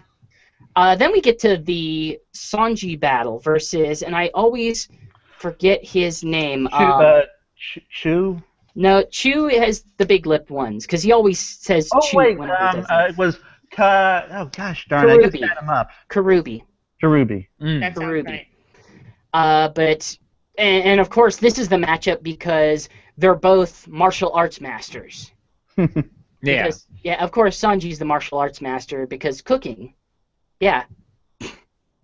Well, it's Yeah, I don't know. the combat kitchen. Yeah, He's that's really good at kicking fair things. enough. Fair enough. But it doesn't actually begin as that because Sanji does dive underwater thinking, I'm going to save Luffy. And all this time he discovers actually the Genzo and Nojiko had the actually pretty brilliant idea of, well, he's rubber, we'll just pull his head above the water. Yeah.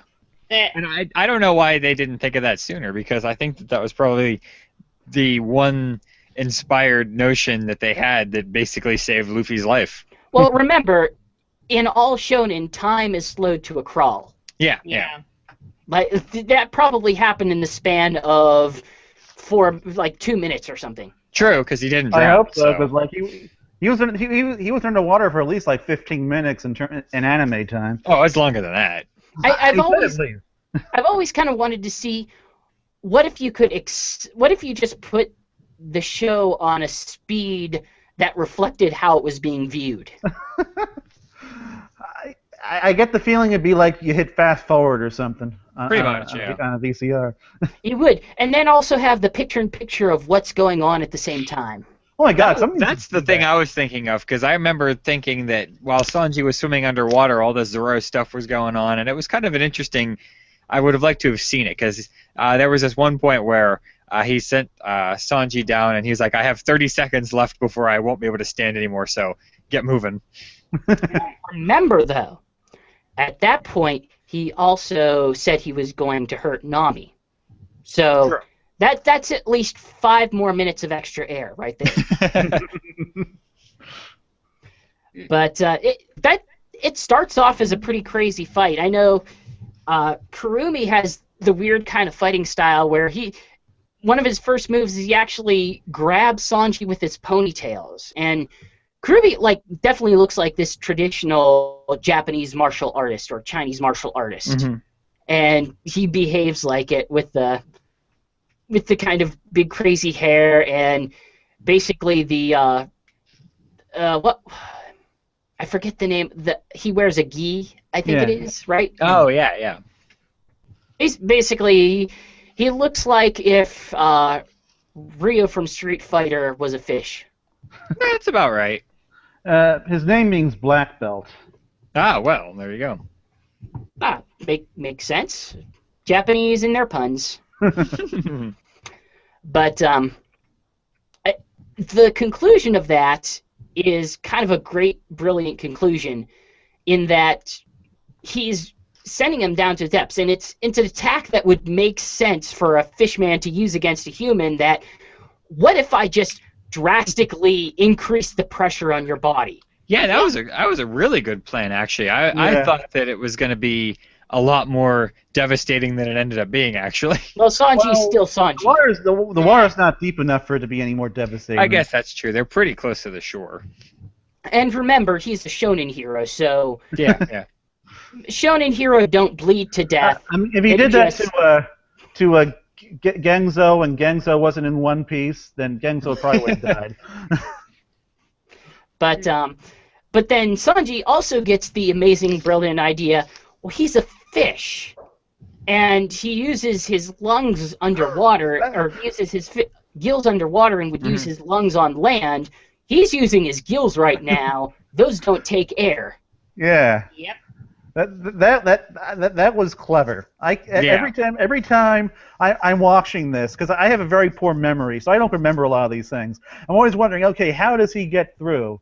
How does he beat this? And oh yeah, gills. Of course. And then once he gets on land, like, it's no contest anymore.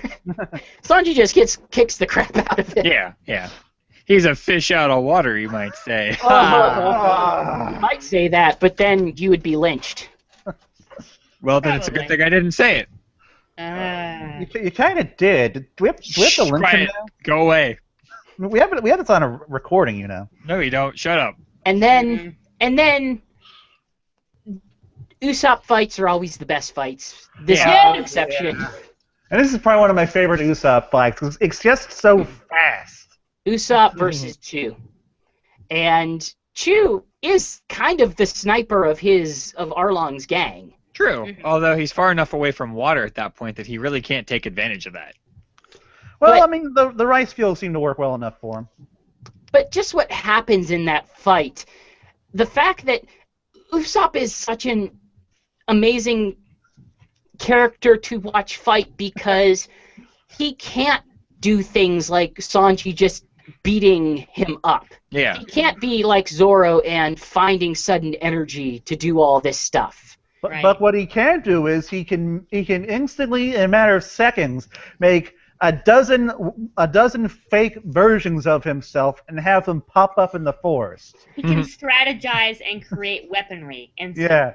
It takes a lot of brains to be a coward. I said in the last podcast that he is the closest thing the Straw Hats have to a ninja, and I stand by that because he was using like Naruto tactics. Yeah, he turned into a naked woman, and you know what I mean. I love the part where Usopp turned into the naked woman. Yeah. In my fanfic. Right. This is why you keep me around, isn't it? Tails. He does have poofy hair though, so. But yeah, he uses lots of trickery, lots of creative weaponry. Between the fact that he has the ketchup star to make himself look like he's dead, and the thing is, the stuff that he does is just, some of it just seems so wacky that you wouldn't think, hammer. Why is he doing this? The rubber band. Rubber band of doom is like he sets it up as it's gonna be this major attack twice, and both times you fall for it. It's like this little rubber band go boop. And the brilliant setup of he throws the sake at him and shoots it, and it's like, well, he just coated him with sake, so what? And then why did you do that? And why did you waste that sake? And then a few minutes down the line, after it seems like he's thrown everything he can, Usopp just says, yeah, guess what? Sake is flammable. Firestar. I liked that. I love that, yeah. And then... You know what? You think I'm a coward? Dang straight, I'm a smart coward. Then he proceeds to beat him to near death with a hammer. Yeah. While shouting over and over again, Usopp hammer, Usopp hammer. Like it's the name of some special attack. You know what? Usopp uses attack names better than anyone in the series. Better than anyone in any shonen series. Including Luffy. Usopp has many awesome techniques, but by far the greatest is the Usopp hammer. Yes. It's very straightforward. That's why. I hate to be that guy, but I don't know that I'd call that a technique. But it's a technique. It's a technique because it has a name. That's the thing. Just that makes sense. If it didn't have a name, it would not be a technique. Yeah. And that's why G Gundam is so great. Exactly. But at this point, Nami's gained her composure back. She has this great intense moment of getting back. Nami, I see you're back. What are you doing here? She's like, I'm here to kill you. Yeah, that's kind of awesome. So I'm going to accelerate this because it's mostly fight scenes and it's going to amount to, remember how cool that fight scene was? Punch, kick, punch. Sanji jumps in, goes to hit another great intense another great kind of remember this about this. I remember, says Oda Pepperidge slyly. Farm remembers. But Sanji goes down to break the rock and finally free Luffy. Hachi goes down to chase him. Zoro just holds off Arlong just long enough to help Luffy get out. Mm-hmm. And Arlong just tears off. He sees Zoro's wounds. It's like, Why the hell are you What? fighting? how are you alive? Yeah, he's like, I better kill this guy because he is way too good at staying alive. Strength of will. And And then he But- stabs him with his nose and he still doesn't Yeah, die. I know. but the great moment with it being, if you remember, if you stand still, wounds don't open up. Yeah. And Arlong's like, yeah, so what? I'm still going to kill you. It's like, I wasn't talking about me. That was pretty awesome. And And then I was like, pretty oh, that's something that I keep forgetting about and surprises me every single time. Oh yeah. You know Yeah. what? Maybe that's why. That's why he trains himself to be bleeding all the time, so he can withstand it and his opponents can't. yeah, he can survive on about 1 pint of blood. So. 1 pint? Are you sure? That seems like a bit much. I was being generous. To accelerate a bit, Sanji kicks Luffy free. Luffy responds by tagging out Zoro, i.e. throwing him Literal. into the sky. Yep. If his wounds weren't already open, that would have done it. God. Poor No, Zoro. no. He's traveling so fast in the air that the speed of air cauterizes the wounds. And this is another great example of Oda using movement because immediately it gets Zoro out of the fight Yep. and gets Luffy right into it. Mhm. Does it in the most hilarious way possible. And then everything that follows is just hilarious. Yeah. Luffy fights Well, like the a whole kid. He weird fights thing- like a... he lives up to his name. He He is fights a like a gum monkey. man. Yep.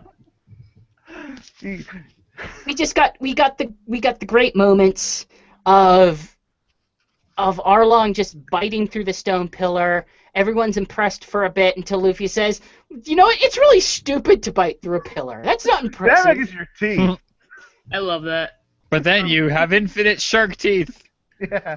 But Yeah. But No, because you have infinite shark teeth, Luffy can just steal one and stick it in his mouth. then actually, hilarious. even before that, we get That to was the great great. point of what you said before is Luffy just picks up the swords, flails around, does nothing, and Yeah.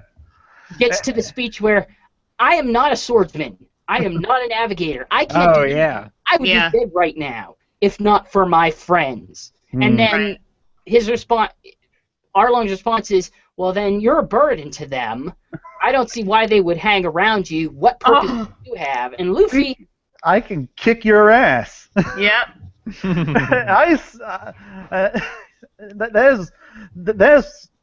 There's one of my favorite lines from Luffy's. I can kick your ass. It's just always the way it's delivered. and it sums him up. It kind of does sum up. And even in Kaizoku Fangzibs, by the way, that's always how he says that. Mhm. But we do get the great moment, as you said. He punches Arlong's teeth. He shatters the teeth. Arlong's teeth grow back. Arlong takes his teeth out. Luffy He puts has- them in. Luffy steals a set of teeth, puts them in his mouth. I have shark teeth now. But it's not just the teeth, it's also the jaw, and Luffy does not have the jaw. No. Arlong. Oh, he could. He has the gum fruit. Oh, no. I will not let you stand a gum pun. No. I wasn't even aiming for that. You're the one who thought of it. I wasn't even thinking that. I don't know what you're talking about. Good one, GX. That was a very great pun on your part. Up yours. Oh, now I get it. It I thought wasn't me. I thought it was a dirty joke, and it just turned out to be That would have completely flown over my head if you went and said something back. Yeah, GX. same. I don't think anyone else is thinking about that. Yep. You made your Now own I bed have then. the worst mind here. Thank you. Good job. Continuing. Worse than Usopp as a naked girl. That's more offensive. It is. Yeah. We've earned our explicit rating in this one. Right. Jeez. We get the Wait, great does that mean I moment can of, curse? we get the great moment of Arlong using his jet move where he's just leaping out of water at light speed. Luffy's Shark. defense is, I'm just going to stretch my fingers across, and that's my Gum shield. It worked. Yeah, it works very well. It worked for reasons that have no reason for it to work. But it worked. It sent him flying into the tower. Arlong grabs his giant, crazy spear thing, sword, whatever, shark tooth, They call it a saw sword. saw sword. Saw sword, yes. It looks like his nose, except it's a sword. And at this point, things start winding down. Luffy gets tossed into Nami's mapping room in the Arlong Park Tower. And at this point, Arlong goes in. Luffy's wondering, what is this room? This is another really good scene. It has so much good in the way of quotes that...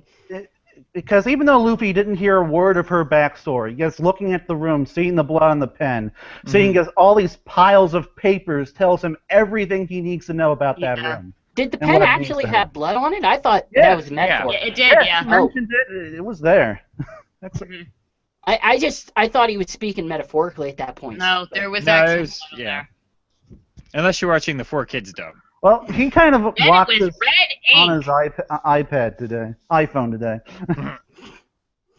But just how again, this is a situation where Arlong saying, I can give her anything. And that is why she will always be my navigator. No, she will always be my friend.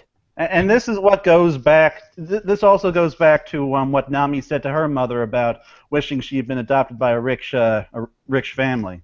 And it's kind of weird because the way Luffy talks to him, he's saying, no, Nami is our navigator. And at that point, if you kind of look at it from Arlong's point of view, you may think like, so he just wants her for the same reason I do. And he says, look, you can never use her like I can. And that's what sets Luffy off. Use her I don't use her. to the point where I am just holding your sword. And then he Breaking breaks with my it. bare hand. Then he kicks the desk out of the building. We get, I mean, at this point we're just wrapping up, going with crazy attacks. Arlong is spinning with his teeth, I guess. At this point, Luffy just lifts his foot up, Gum battle axe, just one hit. He goes through all the floors, and then everything is destroyed. And then Exalt. And then we get to probably a trope that I really like. I guess I really wouldn't call it a trope. But something that One Piece does that I do not see a lot of shonen anime do that I actually really kind of like. The downtime episode? They have a downtime episode. They just have... This whole thing has happened. It's been super big. These episodes are great because they just provide such amazing emotional relief. It is... After the roller coaster you've been on for the last 10, 15, 20, 60 episodes.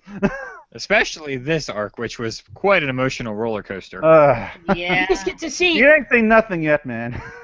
Oh, I know. But we just get to see them saying, hey, we've been through this 3-day party, everyone.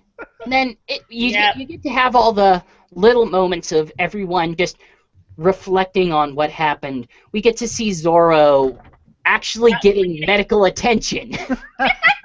A real doctor. We get to see a lot of these moments with Nami, especially Nami flashbacks of just her with her sister and with her mother, just Innocent. These are all these events. These are all these things that we went through, and it's finally over. We finally got what we wanted. And we get to see Luffy look for melons. Raw ham melon! Yeah, raw ham melon. Raw ham melon. What even is that? Apparently, Sounds like it's melon salmonella. with raw ham on it. There Like will be salmonella. There will be weirder things coming up with food. You remember Sanji's a cook. I believe it. Here's the thing. Yeah. This weekend, I am going to get some deli meat. It's not going to be raw, Okay, unfortunately. good. I'm going to pick up, well, let's say maybe like a cantaloupe. That seems like a good one. Okay. And I'm going to try that. All right. It's Okay. not- Yeah, you go ahead. Good luck with I'm that. looking forward to feedback on that. And I want to see for science how you feel afterwards. Look forward to that blog post. Yes. no. We get to see the great symbolic position where Nami finally has her tattoo removed, but you can't get That we were it's a still talking about raw tattoo. ham. Yeah. Going from raw ham melon to I want a tattoo like my sister. hmm Well, it was like we were talking about this symbolism. I'm like, what's symbolic about a raw ham melon? And then you kinda It's the most kept important going. symbol. It symbolizes- symbolizes the friendship. It symbolizes Yeah, Luffy's like love the of friendship melon and between ham. A ham and a melon. Actually, I have a direct comparison because the raw ham is Oh, Zoro, no. who is almost always dead and is And always the melon is pain. Nami because of Actually- reasons. Actually, I disagree. I'll agree with Reef. But, and I'm sorry for this in advance, I'm just going to be terrible again. Okay. But we all know that Usopp is the raw ham. Oh my God. I am sorry. Oh. GX, I wanna can be we done fire now. you? Is that something we can do? You get to see, look, this has the camera, you get to see me hang my head in personal shame. I mean, I say lots of really stupid things on this podcast because I'm bad thinking on my feet, or butt in this case. But at least I don't make awful puns. I'm not worse than Jason. You are not worse than Jason. No, he makes really awful puns, but he's not on his podcast right now. Now I Lucy, know well enough to feel bad about it. We'll put it That's that good. way. At least you can you still can feel still shame. act. I didn't say I felt shame, I just felt bad. You should feel shame. I think it's more of a physical response than actual shame. If Ah, I have shame, I don't recognize it. I really would like to get to the Nami tattoo. Go ahead. But so Nami tattoo, her wound has become a scar somehow over the course of 3 days, I guess. And Well, I mean, it's I kind know of hard. in One Piece they heal like Wolverine in that world. I realize that. Well, I And- mean, but it's they can't get rid of the entire tattoos. Wait, you just did that? God damn it! See, this is what I mean when I say You see- stupid things. the tattoo symbolizes the raw ham melon. Oh my God. Well, I'm gonna throw this what the lid at you. tattoo actually is, Fight with the gag. it's And a obviously tangerine, and it's the pinwheel representing her home. I specialize in symbols, and I want to throw something at you. Yeah. There may be lag in my camera feed, but I do enjoy that now the audience can finally see when I feel like the smug bastard that I am. I honestly That's was not fair. paying attention. Are you doing that face right now? Probably. Yeah. Okay. He's doing his smug bastard face. Sorry. Wow, I want to punch you. I want to be like that guy in that Domino's commercial who somehow punches in the back of his laptop. I want to punch you. I mean, Stop that! That's I an don't want to entire. damage this thing. That's a very fair reaction. I can't fault you for that, but I still don't feel shame about it. it's just so punchable. Okay, Saber, can we? You're gonna say something about the symbolism of the tattoo? No, at this point, I don't have anything left. Burn the earlier conversation to the ground. Give it Now- the sweet kiss now- of napalm. my brain is my memory is awful. We've already talked about the tattoo in full, right? Yeah, I mean, like the only other major things that happen are the conversation between Genzo and Luffy. If you ever do anything to hurt her, Which I don't think there's a lot to that. yeah, I mean, like Luffy's gonna hurt Nami because no. Yeah. I mean, I guess he could mean indirectly, but even so. But more importantly, I think is the very end, the very, very end of that arc. The One Piece send-off. The send-off of Nami won't say goodbye. She will run to the ship. They will all chase her. You have to say goodbye. We have to thank you. Nope. This was something that kind of started in the last arc, I think, where they Oda starts kind of having his goodbyes be more and more unconventional. Yeah. The problem is every character has so much pride. Yeah. They won't let themselves show the emotion that they're actually feeling. Okay, the only exception to that is Luffy. Yeah. Well, Luffy doesn't have any pride. No, Luffy has plenty of pride. He just doesn't have any emotional barriers. Yeah. So he doesn't care. But it's also the great moment where she won't let them say goodbye, but she also has to prove, I am Nami. I may have done this as a pirate, but this is who I friggin' am. Yep. And she steals everyone's wallet. I remember when I first saw that, I was so perplexed for a minute because I was like, is she trying to make them hate her again? For some reason, but no, like that's just. This is who I am. Yeah, that's just a thing she would do. Says goodbye. Yeah. I mean, I'm leaving you 100 million berries, but you know what? I'm still going to take your wallets. She can't. She spent so much time as their pariah that it's like, you know, I don't want to be the hero. I'm going to be a pirate.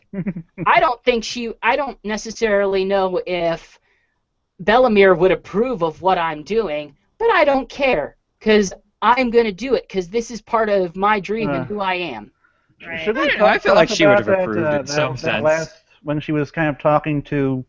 I think she would have approved. The spirit of... She would have, but she wouldn't have in Genzo's mind. Because Genzo has to be the father. Yeah. Well, but Bellemere would have approved considering her own track record. Should we talk about that final moment with Nami and Bellemere? Sure. In the house? That scene always gets me.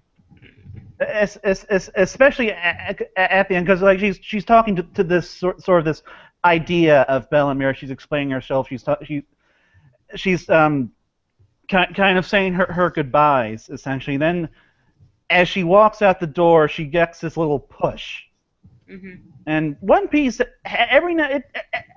One Piece, unlike a lot of other shonen, doesn't really have any kind of afterlife that we're aware of. Every now and then, there's like this sort of this incorporeal sort of spirit that pops up, and that moment when Bellemere when Bellemere sort of pushes Nami out the door, says goodbye, sends her off. I don't agree with that, but I do agree with that scene is supposed to be super, super symbolic. Yeah. Like in Nami's mind, it probably is like that. I don't think there's actually. Well, I don't know if there is. And every now and then, I think One Piece seems to have this vague sort of spirituality to it. I've always kind of taken it as like you are now, with it not necessarily being real, aside from one moment that we could probably talk about later. I agree to the point where I think a lot of the characters have a sense of spiritualism to them. I don't necessarily think that manifests itself in a physical way. Aside from One Instance, but we cannot talk about that for a while. Yeah, you're probably referring to... I don't even remember what you're referring to. Oh, but, oh come on. Tell me online later. I'll send it to you via Skype in a minute. Yeah. But I think we're going to cut it off there. There is a great episode following that, but I don't think I included it with the set. I hope you didn't, because I didn't watch it. It wasn't included. We'll get to it next time. But it's just, it is the perfect follow-up to everything that happened here. It is a reason for Luffy to be excited, and it's going to lead us into the next episode. So about 1 month from now, the schedule that we're going for with these is going to be the first week of the month is going to be Straw Hat Quarterly. The third week of the month or so is going to be the Spin Dash with italics, and I'm not ready to announce that yet unless you want to announce it right now. Well, like, we're in agreement, right, with the strategy going forward? I am fully on board with what we've discussed. Okay, so Sonic Talk is coming to the Spin Dash and Sonic Stadium. Nice! Sonic Talk is coming to Never Shut Up in Sonic Stadium. Oh, nice! We're attaching the Spin Dash to that. Sonic Talk's going to be all about news and the comics, and Spin Dash is going to be a conversational podcast. It's going to be feature-focused. Yeah, feature-focused. I mean, I guess they're technically both conversational, so yeah, feature-focused. Right.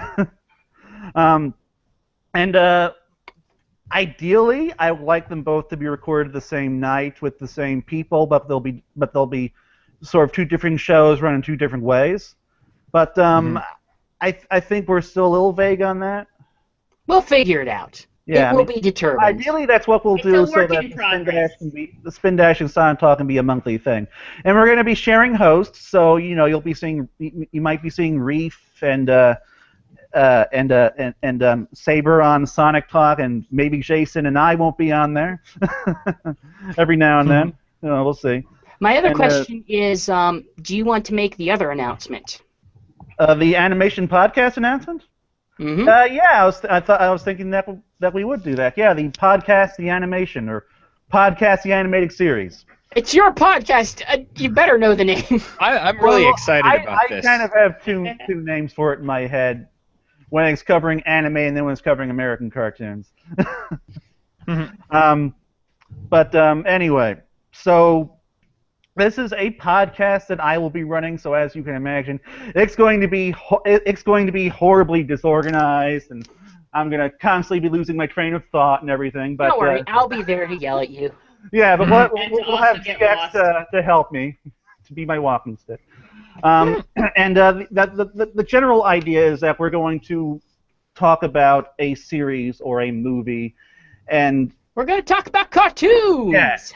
And it's not going to be as cleanly edited as the One Piece podcast. Yeah, right. This is going to be extremely edited. This was a condition I had for GX, because I hate audio editing with a passion. The current condition for GX is GX can't, time-wise, can't afford to edit in the same way he did. Expect everything to be a little bit rougher cut. Since it's my podcast, I thought it was my responsibility to edit it.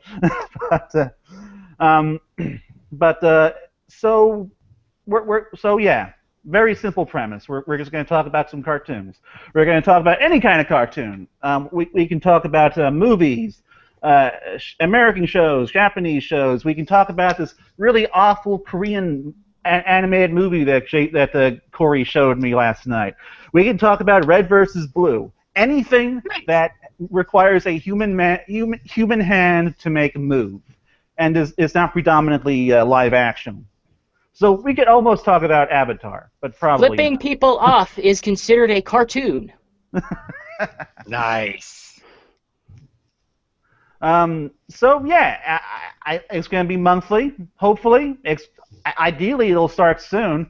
At the moment, the main thing that's holding me back is the simple fact that I've wanted our first show to be about Inside Out, but it's been a few months now since I've seen Inside Out, so. That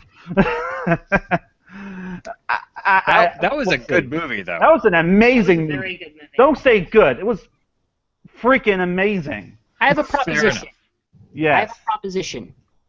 If we're recording on Fridays, and maybe we could record that the fourth week of the month, perhaps, or even the second. Would you prefer the second week or the fourth week? We could do it next week. If we do it next week, that is directly after Steven Universe comes back.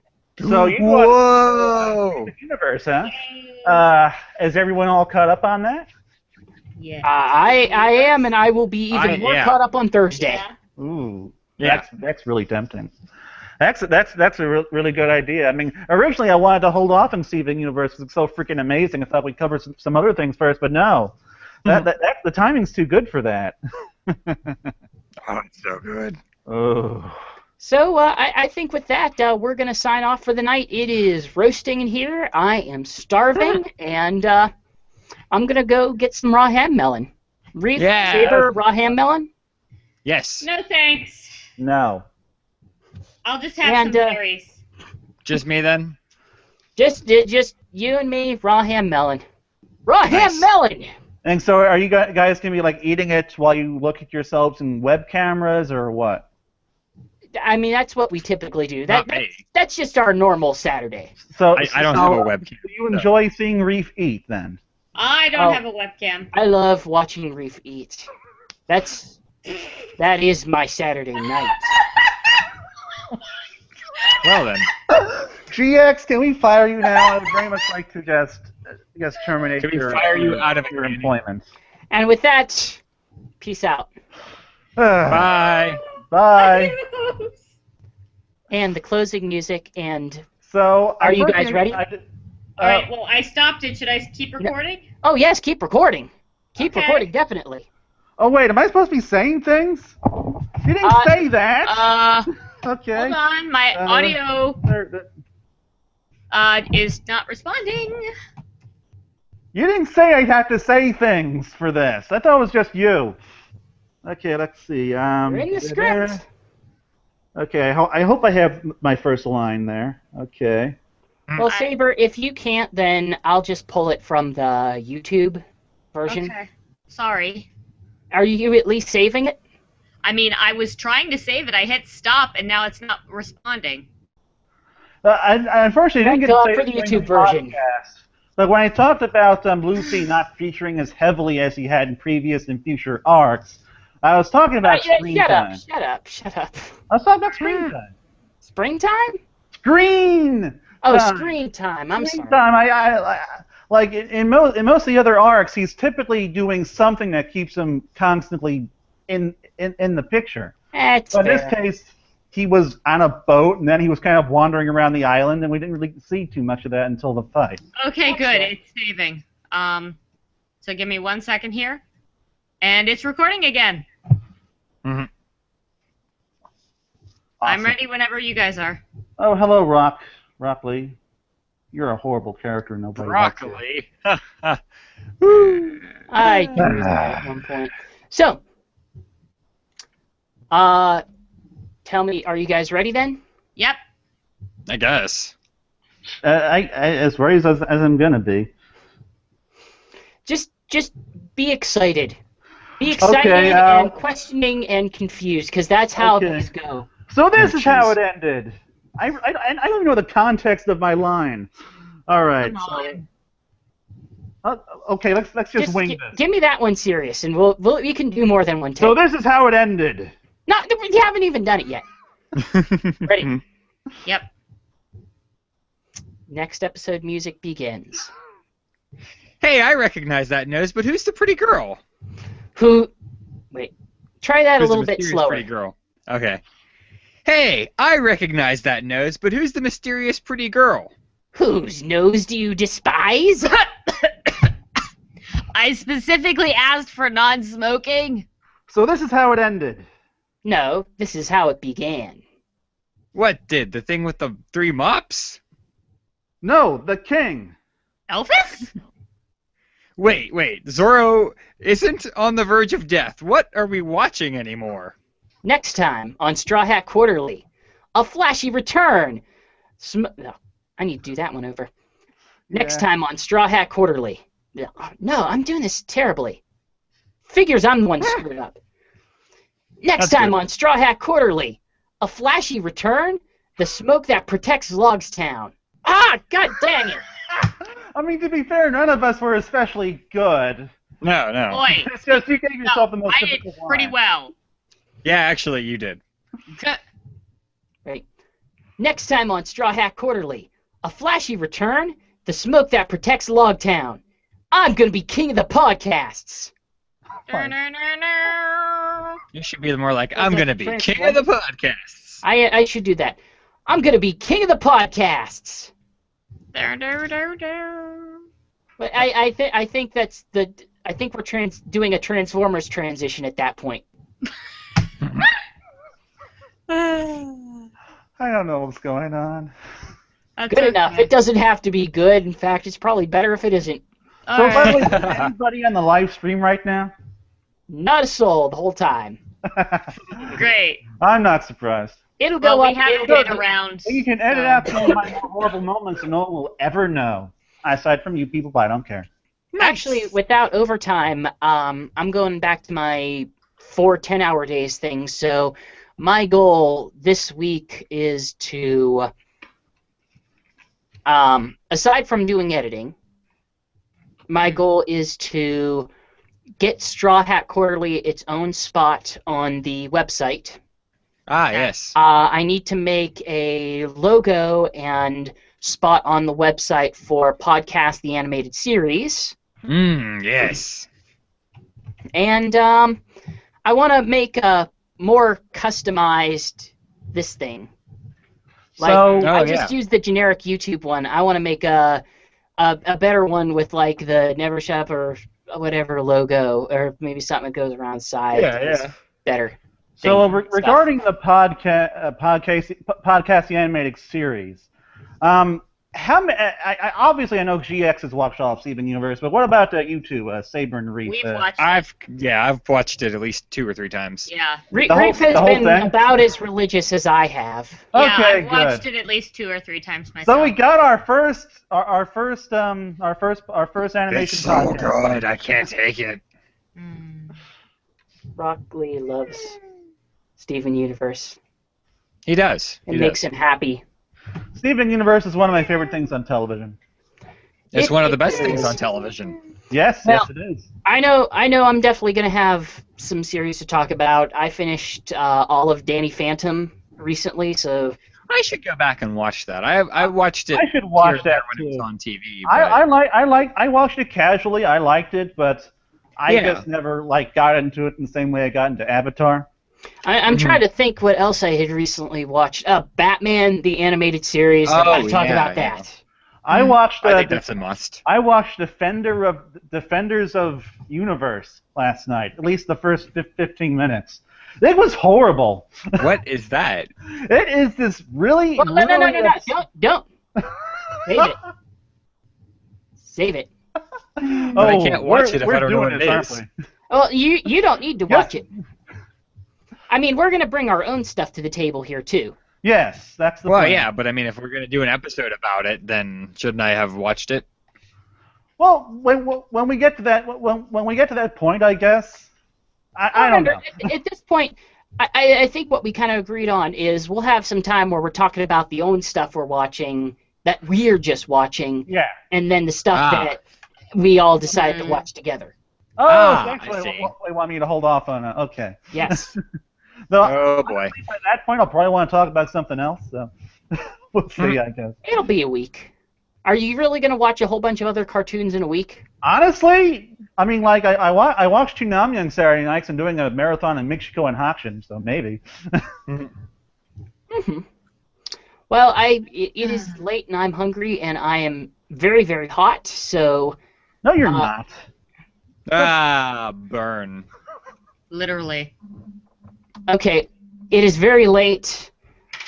I am very hungry and I am extremely, extremely attractive.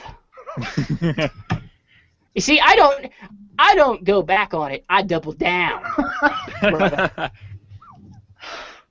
Well, you have a little bit of respect from me, but don't get too cocky. You just gave me the excuse to be extremely cocky.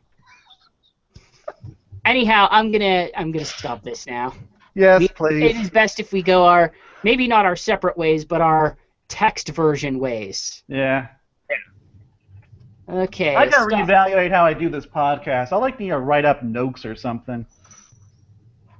I've honestly wanted you to finish that sentence. I need to reevaluate my life. You're okay, GX. You're not great, but you're okay. That's the best I could ever hope for.